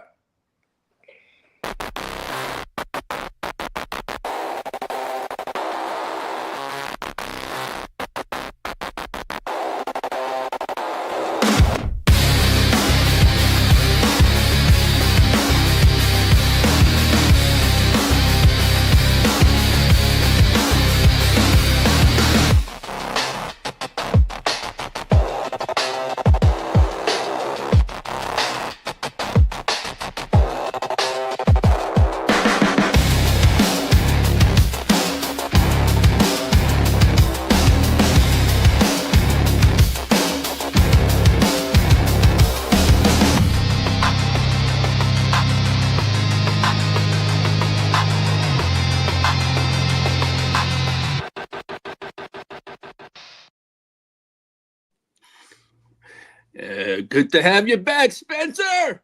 Yeah, you had a wonderful trip with your dad too. He told me all about it. Oh wait, yeah, that hadn't happened yet. We're doing that next. Oh no, week, St. Louis is coming up, right? Yeah, St. Louis next week. Yeah, he told me. What is it? We're Next going week, to St. Louis right? next week, and I think my headphones died. My bad, yo. No. But yeah, it'll be next week, and yeah, appreciate you, Chase. Good info. Yeah, appreciate you listening, man. Glad you found it helpful. Yeah, good to have the rankings back. Yeah, hit us with that Cam news. All righty, yeah, Cam Jordan is back with the Saints on a 1-year revised deal.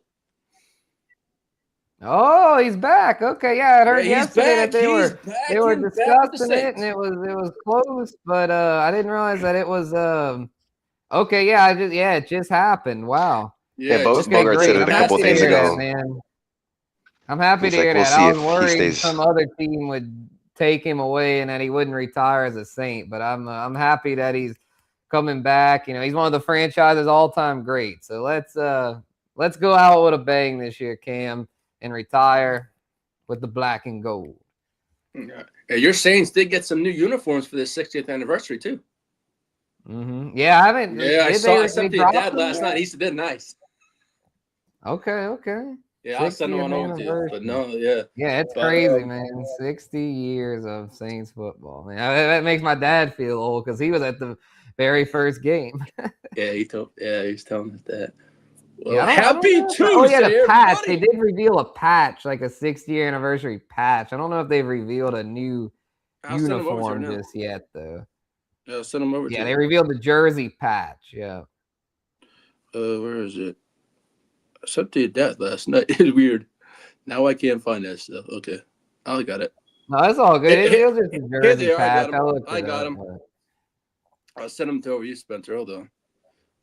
Yeah, I saw it. Yeah, it. it has a patch on it, too. Right. Well, yeah, I don't think they've – it's just a uniform they've already – Yeah. Just a little tweak, it looks like. Oh, yeah. These are their regular uniforms, I think. Although this gold jersey looks different. That might be new. The white, they've definitely – in the black. They've definitely worn those the gold, the third one. I think the gold might be new. Yeah. But, yeah, good stuff. Yeah. Well – Peacock, would you mind hitting that? Cam's back. What other news we got here? Peacock, would you mind hitting that extension drop pause?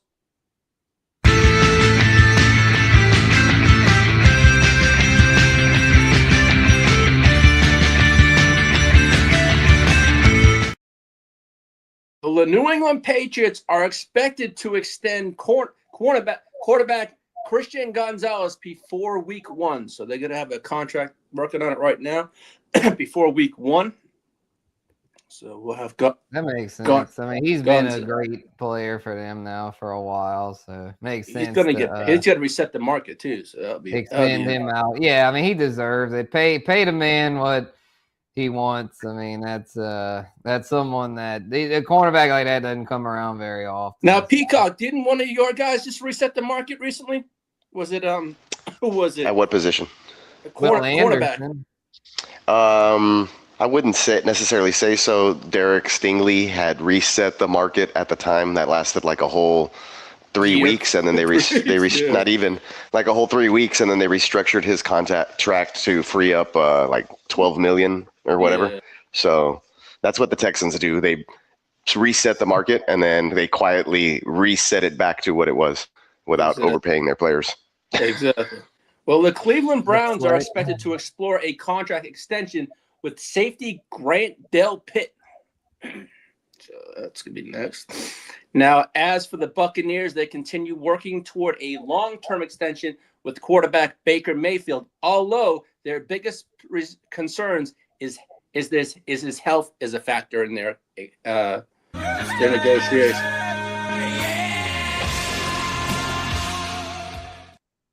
Shout out to the Gang Green. The Jets have agreed to a 4-year, $66 million contract extension with guard Joe Tippmann. Give the man the money. Yes, sir. Pay the man his money. I can't do a Russian accent. What's his last name, Lee? Tippmann. Man. Tip, not tip. Tip. I said tip. What did you think I said, man? That's a big pause, me boy. That's the big. Well, I don't have my pause shirt on, so I'm. The record pool. Oh goodness. I still can't believe that one Peacock said earlier, wood ass pause. That one crazy. Hey, dude. No wonder he became a football player. He probably got bullied so much where he's probably like, I'm gonna That's his name, man. Wood as. Hey, Peacock, would you mind hitting that free agency frenzy? Free agency frenzy. Here we go.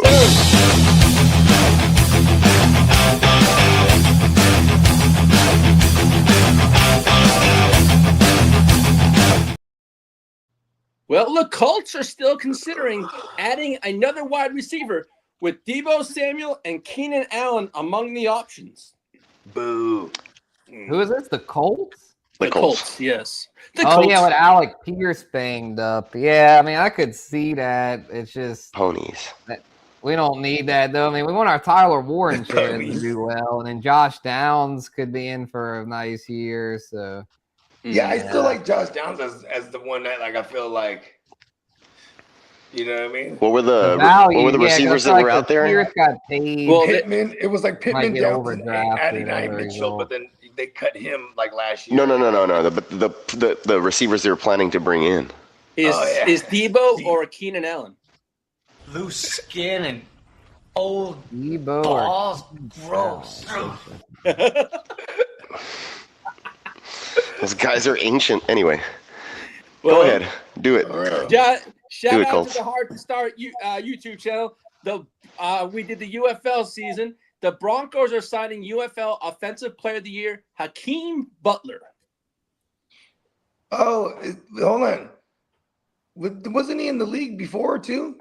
I thought he was, too. Yeah, that name sounds familiar. Yeah, Hakeem Butler. And the Dolphins just signed UFL safety Major Burns. So, Marco has, who the fuck is Hakeem Butler and why did people pick him up off the waiver? Yeah, that UFL thing just kind of spiked his interest. I wouldn't pay too much attention to it if I was you guys. Yeah, well, that's what's fun about Dynasty, right? You stash them. Yeah, people just start trending for no particular reason. Shout out to JD and Bogey. The 49ers have been named as a potential landing spot for Stefon Diggs. All right. I'll take him. How would crowd up that receiver? But... Yeah, man. I mean, people get hurt over there all the time, so I might as well just have him on your roster for 6 games. End up a survival of the healthiest over there. You bring him up. Yeah, just get him out over there. It was like him, Ricky Pearsall, Mike Evans. Between those three guys, you might get Christian Kirk. Between all four of those guys, you might get 17 games between all four of them. And then we got Brittle Kittle still coming on. Oh my gosh, dude! Yeah, you know what? Sign Stefon Diggs. Sign him. We need to all do PEDs like CMC. Clip that. Is Julian Edelman still available? Well, the New England Patriots are unlikely to make a pass rush addition before training camp, they're saying. Now, as for J.K. Dobbins, had an agreement in place to join the Jaguars, but ultimately decided to re-sign with the Broncos on a 2-year, $20 million deal. That's interesting. Mm-hmm. Yeah. Daddy Sean Payton, bro. Something about Sean Payton. Players just like playing for him. Yeah. Hey, Peacock, could I have the injury report, please? Sure. And I was going to say, I like your ranking of JK now with that little piece of news as well. It just shows me that they probably like him the most out of the 40 running backs they have over there. I know, right? Yeah, right. Okay, I'm gonna sign with them. Yeah, that's why I ranked him. They're just giving out money to running backs right now. Mm-hmm. Follow the money. You all of it. You needed the injury report? Yes, sir. Thank you. Injury report. Here it comes.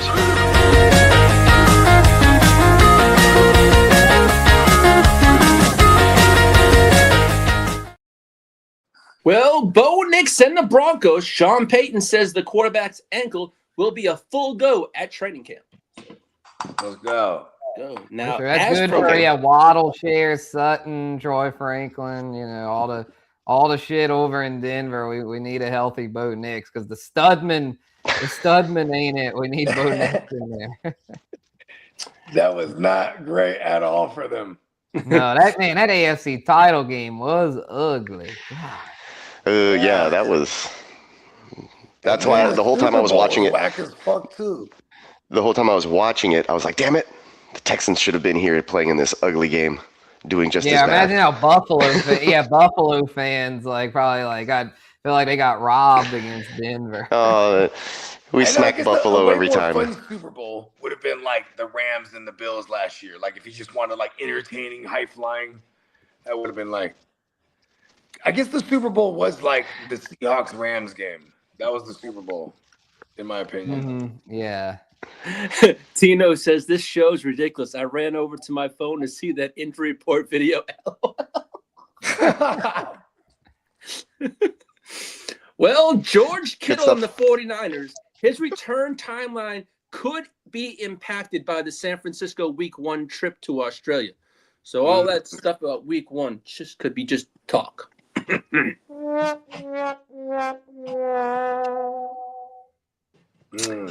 Now, this is Week 1. It's like, so what? I mean, he's progressing well. I mean, I think overall the news is good with Kittle. I mean, at this point, you just don't want setbacks. And I mean, like the Malik Neighbors situation, that ain't good. But as long as a guy is progressing in their recovery, like that's all you can ask for. Listen, so if he has to miss Week 1, on the low right now, George Kittle is playing rugby. He's going to be in Australia. Fuck that. Yes, sir. Now, as for I'm telling you, bro, that's what it's all about being a Niner faithful. You just got to have the faith. Yeah. Now, as for Zach Charbonnet, the Seahawks, who tore his ACL in January, but hasn't been ruled out for the start of the season, which I think is all cap. PEDs is a hell of a drug, man. Yeah, you might be. Now, as for Harold Fannin Jr. and the Cleveland Browns, he did not participate in spring practices due to his undisclosed injury, so they're going to take it. I'm making note of that. I didn't know he was battling something. Yeah, he has an undisclosed injury. They haven't released what it is, though. That's what they haven't. That ain't good. I'm making. Yeah, I don't like that at all because they didn't talk about it at all. He didn't practice at all. Yeah, I'm not down with that. I don't like that. I don't like the sound of that. That's a Joe Mixon. I don't like the sound of. I don't like when they say that. That tells me it could be something bad. So not if I see anything, I'll let you know. A lot of times it is. I mean, look at Joe Mixon last year. You know what? I'm pretty sure they said his shit was undisclosed at first, and then he ended up missing the whole year. Yeah. And Shell Con laughing. He always gets me. Now, as for James Conner and the Cardinals,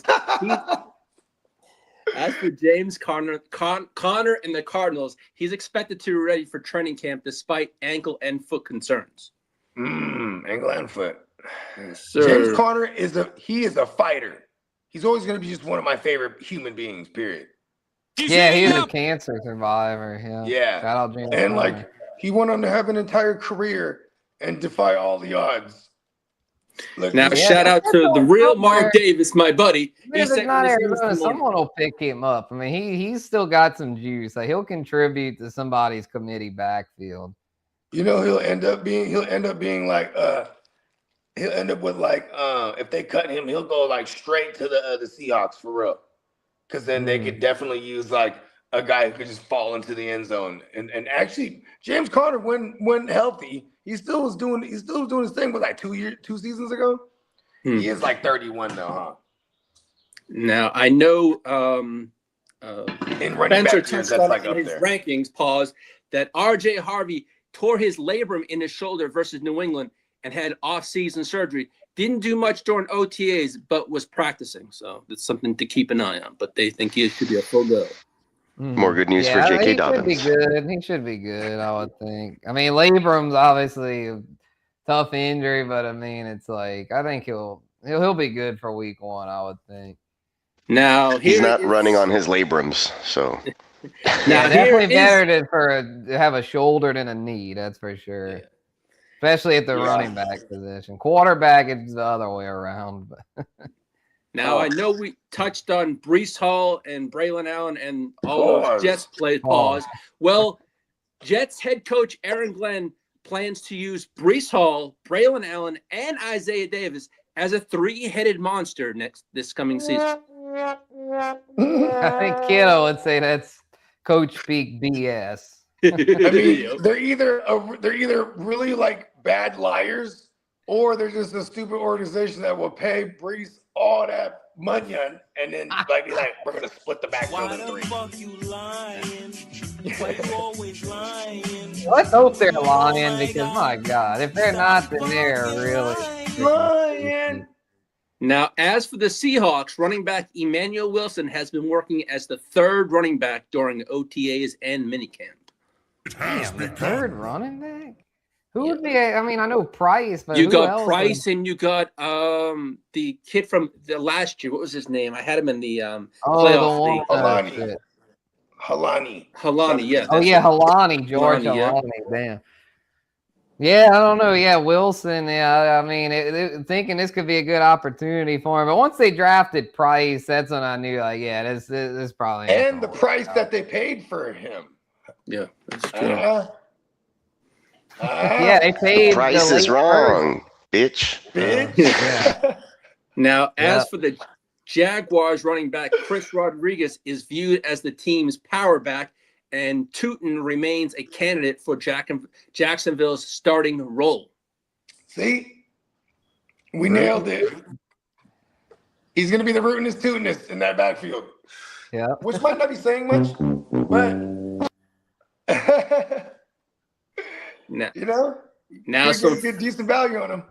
Yeah. As long as you can get good value on him, like 5th, 6th round, I'm about it.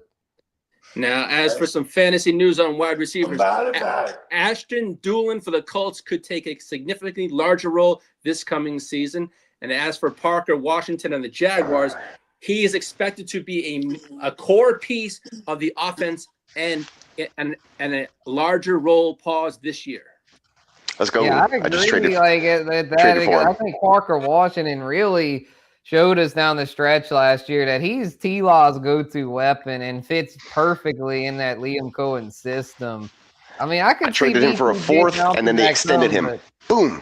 I don't think Parker's going anywhere, though. I think Parker Washington's here to stay. I don't think that was just a flash in the pan. I think he's legitimately the go-to guy now in Jacksonville. Jacoby Myers got a bag, so he'll be around and catch a few passes. He can return the ball, too, in the return game. He's not really a needle mover, where Parker Washington, he could be a legit steal in drafts this year. Yeah, that's a fact. I like that call. I mean, as for they, but I also do want to point out, like, they were saying, like, Brian Thomas Jr., he's with the bald ass Trevor Lawrence all offseason, building on their chemistry. So, there's been a lot of hype on his offense overall. And dare I say, I'm like, damn, do I really got to start targeting just Trevor Lawrence if I can't get any of these? You know what I mean? If the hype gets too much on some of these players, I mean, Parker Washington will still be a value by the time we get to like deep in the draft season, right? But like, it's crazy because I might have to start looking at Trevor Lawrence a little bit more. You know what I mean? Actually, he's going kind of high, huh?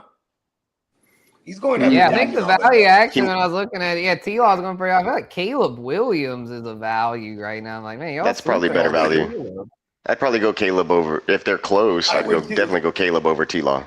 I don't like T-Law personally. ADP-wise is higher than Caleb, but I think I agree with you. I don't like T-Law either.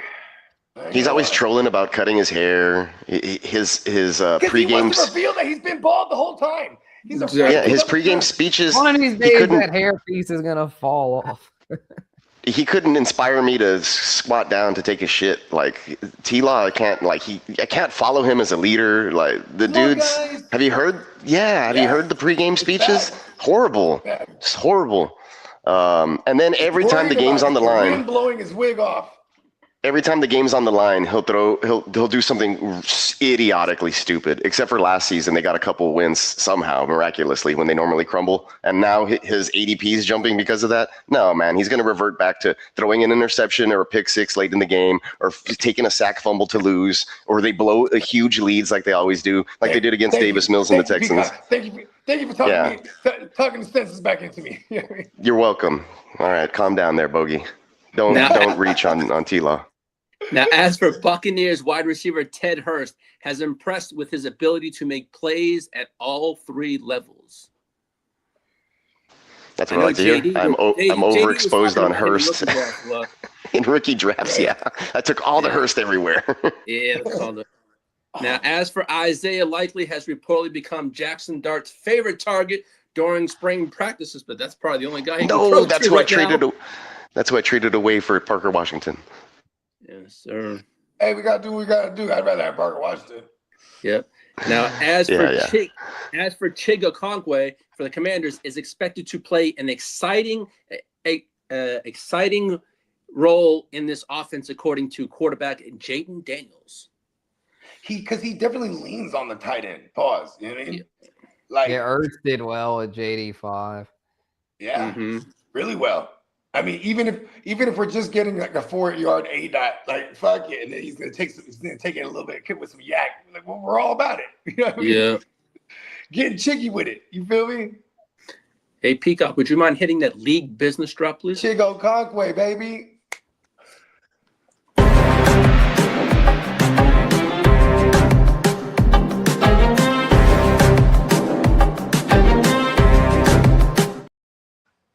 As for all 5 Broncos offensive line starters are on 8-figure annual contracts that are set up to may change in 2027. Recently re-signed Alex Pulaski appears to be the new future starter because they're saying in Denver. And as for the Vikings, they will retain interim general manager Rob Brzezinski, but the Nolan Teasley era is expected to bring organizational changes, including a new assistant general manager over for the Ginger Ninja. Now, as for the Ravens, are reportedly no closer to an extension with Lamar Jackson, leading speculation around the league. He may be a trade request come next year. And the team to watch for is probably the Philadelphia Eagles. Let's see what Lamar's agent has to say about it. Exactly. Oh, Mrs. Jackson? Oh, yeah, Mama. It's Mama Jackson. All right, fellas, I got a slide. It's been real, Spencer, dude. be good, man. You already know. Yeah, for sure, man. I'll catch y'all on Friday. Hopefully with some wide receivers. So let's go. See y'all later. As we continue the Guru Nation Spencer Guru ranks debate, we're going position by position. Pause. It's like fantasy. Peace, fellas. Peace. Speaking of the Ravens have quietly done significant homework on the upcoming quarterback class. See, look at this. They're going to cash out on Lamar. Yep. And you know what's crazy too is if the Eagles are kind of set up to be a little mediocre this year, so they might have like not the low back end first round pick that they're accustomed to having. You know what I mean? Mm-hmm. Because Howie Roseman, going back to that rumor about Philly being the one that could potentially trade for a Lamar Jackson if he or be the ones that are going to make the push for him if he ever becomes available. That doesn't seem far fetched. Howie Roseman is crazy, bro. Yeah, exactly. You know what I mean? Howie Roseman will get it done. Yeah. Now, as for the Commanders, are expected to feature a heavy play action offense this season. Pause. Let's go.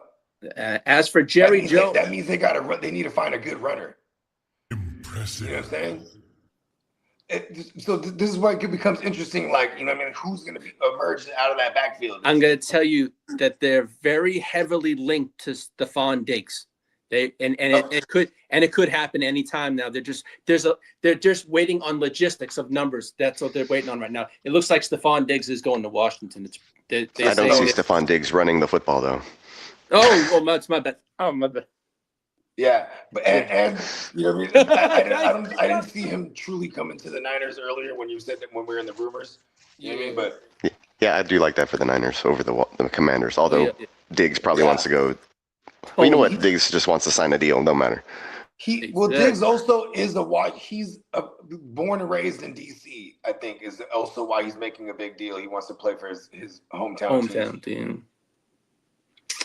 Now, as for Jerry Jones, shout out to Derek, stated the Cowboys will continue playing on turf despite temporary grass being installed for the World Cup this year. And on other Cowboys, my team plays on my turf. Okay, that's a good one. Listen here, Steven. Listen, I want the best Kentucky blue for our friends here playing in the World Cup. But when it gets back to America's team plays on turf. Goddamn it, Steven. And Crooked Commissioner goes, "Where's Deebo Samuel going?" I don't know. You know what's crazy is Deebo's. That guy seems more likely to come back to the Niners at this point. You know what I mean? Yeah, that's. Now, speaking of the Cowboys, George Pickens returned and is at the Cowboys mandatory minicamp today. So he reported. Shout out to Craig. Yeah, he reported today. He reported the minicamp. I'm not tripping off of Pickens. I think Pickens knows full of well that he wants to get this big. But I think with Brandon Ayuk doing what he's doing right now, he's showing other people that play that position like, okay, I might not handle it like Brandon is doing. You know what I mean? Yeah. Now, as for the Chargers offensive coordinator, Mike McDaniel has been working on speeding up Justin Herbert's throwing motion and adjusting his footwork this offseason. You know why getting the throwing motion, speeding that up is important? Because he just dealt with a Tua who always had to get the ball out quick because the offensive line was shitty. And, you know what I mean? Herbert needs to be able to adjust to that if and when your guys' offensive line woes continue with like injuries just because like the Chargers curse. You know what I mean? Yeah, because they said. I also think it could be the style of play. Like, you know, it's play action, boom, throw the ball quick, or whatever it is, quick drop back, throw the ball. Yeah. Like McDaniel's offense is quick, so it's like, hey, Justin, no 7-step drop back and then be hero and run around. It's not the the get play out, all the time. Get it out and go. Yeah. Now, as for Steelers running back Eli Heinrich has impressed head coach Mike McCarthy. He's very instinctive and has an excellent skill set, said the coach. As for Chiefs running back Kenneth Walker, reportedly did not attend the Super Bowl party, whatever, for the rings. He didn't go for that. Here we go. Yeah, he said he was going to go, and then he did not show up. As the news on Stefon Diggs, we're kind of figuring it out, working through some things regarding the possibility of landing with his hometown Commanders. That was the quote. We're kind of. Yeah. Now, as for minicamp, the Jets, Bengals, Titans, Broncos, Chargers, Cowboys, Commanders, Lions, Falcons, Saints, Buccaneers all reported today. Let's go. Now, as for Cowboys second-year running back Jaden Blue has been an off-season standout to Mike McCarthy.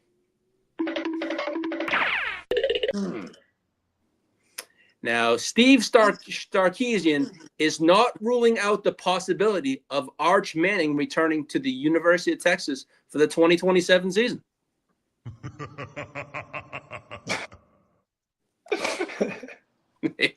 Exactly.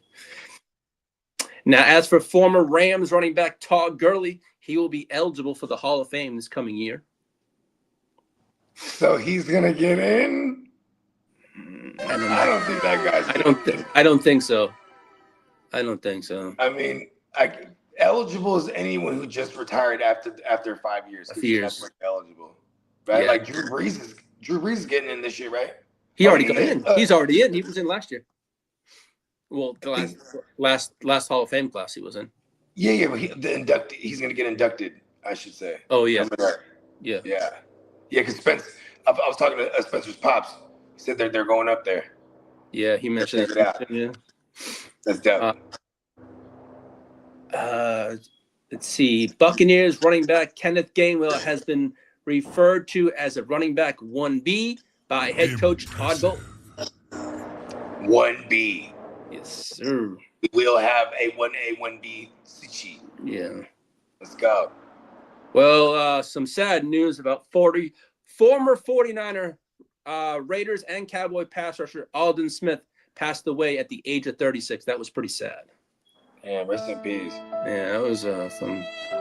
Hey, look, I ain't gonna hold you. I had some legit good times with Aldon Smith. You know what I mean? He liked to party. He was a good dude. You know what I mean? He definitely was dealing with some things, I'm sure. But I didn't know that side of him. You know what I mean? But he welcomed me into his crib, all this shit, bro. It's pretty cool. That fool was real decent, bro. To your old pal Bogey. So shout out to him. Shout out to the homie June too. That was that lived with him. They were doing their thing back in the days. No, youngsters. You know what I mean? And the final piece of news I have for today. It was so dope to me as a Niner fan. I was like, oh my God, we're partnered with Aldon Smith. And then he goes out there and kicks ass on the field too, like in the same week. You're like, oh shit, this guy's amazing. Yeah, he was a beast on the field. He was not playing on the field. No. Yeah, rest in peace to the young brother, man. That was really, really sad. For real, I see this morning that his family is going to have his brain tested for CTE. They're gonna find out if that contributed to his passing. Yeah, he was like delivering like some pizzas, bro. So like, I saw that this morning. I saw a video of that. It was kind of, yeah. Yeah, he was a decent human being, bro. Like, you know what I mean? He might have been going through some things, you know what I mean? But like, yeah, he was just, I think he hurt himself more than he hurt anybody else, bro. On God. You know what I mean? Well, coming out this morning, it's free Rice. Rashid Rice was released from his 30-day little stint down in jail. So he did all 30. He did all 30. Yeah, he did all 30. I mean, he was like in an infirmary type deal anyway, because he was. But this came out this morning. It said court documents showed Rashid Rice was allowed to visit a local hospital in Fort Worth for knee rehab. See? So he got those extra. And like, of course, the NFL royalty, Kansas City Chiefs would have it set up to where, like, you know what I mean? He has to keep up with his strict recovery schedule. You know what I mean? Like, he just got off surgery like a week prior to him sitting down for that 30. Yeah, it was. But on that, that's all the news I have for today. Yeah.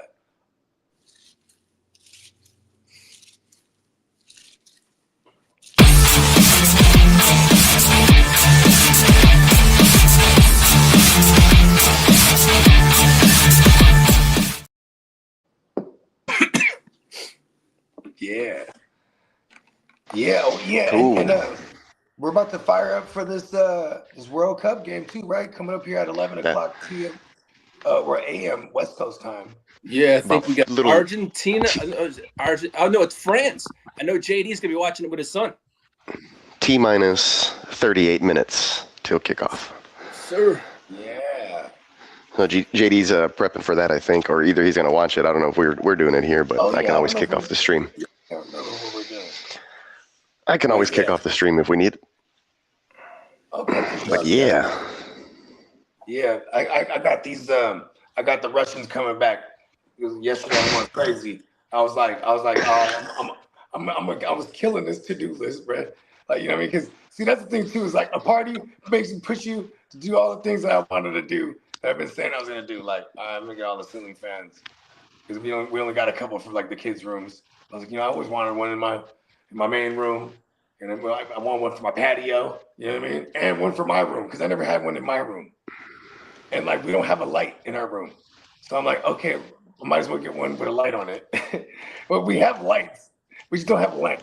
You know what I mean? Like, it's in our room, so it's like, I have too many lamps. There's like 4 lamps in every room, and my wife turns them all on. Like last night, the dog slept in the bed, and I looked, and I was like, oh, there's no room for me because it's a big-ass golden retriever. So I went to lay in the couch, and then like I laid down, and I was like, oh, there's so much light. And then like 1, 2, 3 in just the living room, and then 3 in the kitchen, and then 1 in the little washroom. There was like 6 or 7 lamps just in 2 rooms.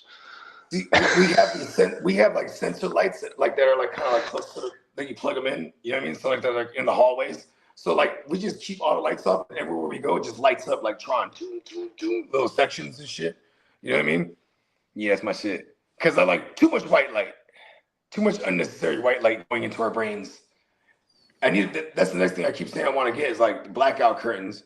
Cause I'm just like, I can't. That shit. I do have blackout curtains.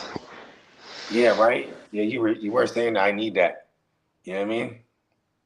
And then I can get back on my what's that circadian rhythm correctly. Am I saying that right? Yep. Ding. Yeah. Circadian rhythm. Yes. Blind folks don't have that because they can't tell day and night apart. So they take medication that helps. Oh shit! Or Alaskan people? Yeah, no, probably. Well, I guess they can still see. the blind Alaskans, it's all bad. Crazy. All right. Well, you guys ready to? We can put a wrap on this one. Yeah, let's put a bow on this one. All right. Good deal. Well, make sure you guys are staying tuned. Yeah, and everybody, you know what I'm saying? Check in the link in the description, links to the new projects, man. Shout out to my man Franco once again, and Prime One produced all these joints. You know what I mean? Prime One killing it right now, y'all. Y'all need to just tap in with my guy, period. You know what I mean? Yeah, close out with the lyric joint too. Yeah. One time. No problem. Catch you guys Friday for another Wake Your Game Up. But until then, make sure you're hitting the like and subscribe on all the GWN channels, Power Hour, H-Town Huddle, everybody here in the conglomerate, Hard to Start Network, of course. And stay tuned for the next one. Make sure you hit the little bell. That way you can catch us on the next stream. Appreciate everybody.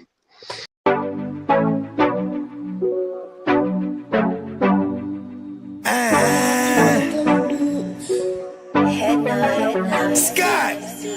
Yeah, let me quarterback this. We came a long way from throwing money in the mattress. I played a long game to get rich. They said the game is a bitch, but the bitch is the baddest. Only Scott Flame won't change my name like I'm Cassius. Keep flame cause I'm cautious. I'll burn you to ashes. Double cross the bosses and get hit with the ratchet. Can't fuck with suckers, that shit is contagious. Count 100,000 blown clouds, hella anxious. Maybe a doctor, but I ain't got no patience. All top shotters on my roster, they gon' race shit. Transporting weight, cross states in my spaceship. Scot free, but ain't nothing free, bro.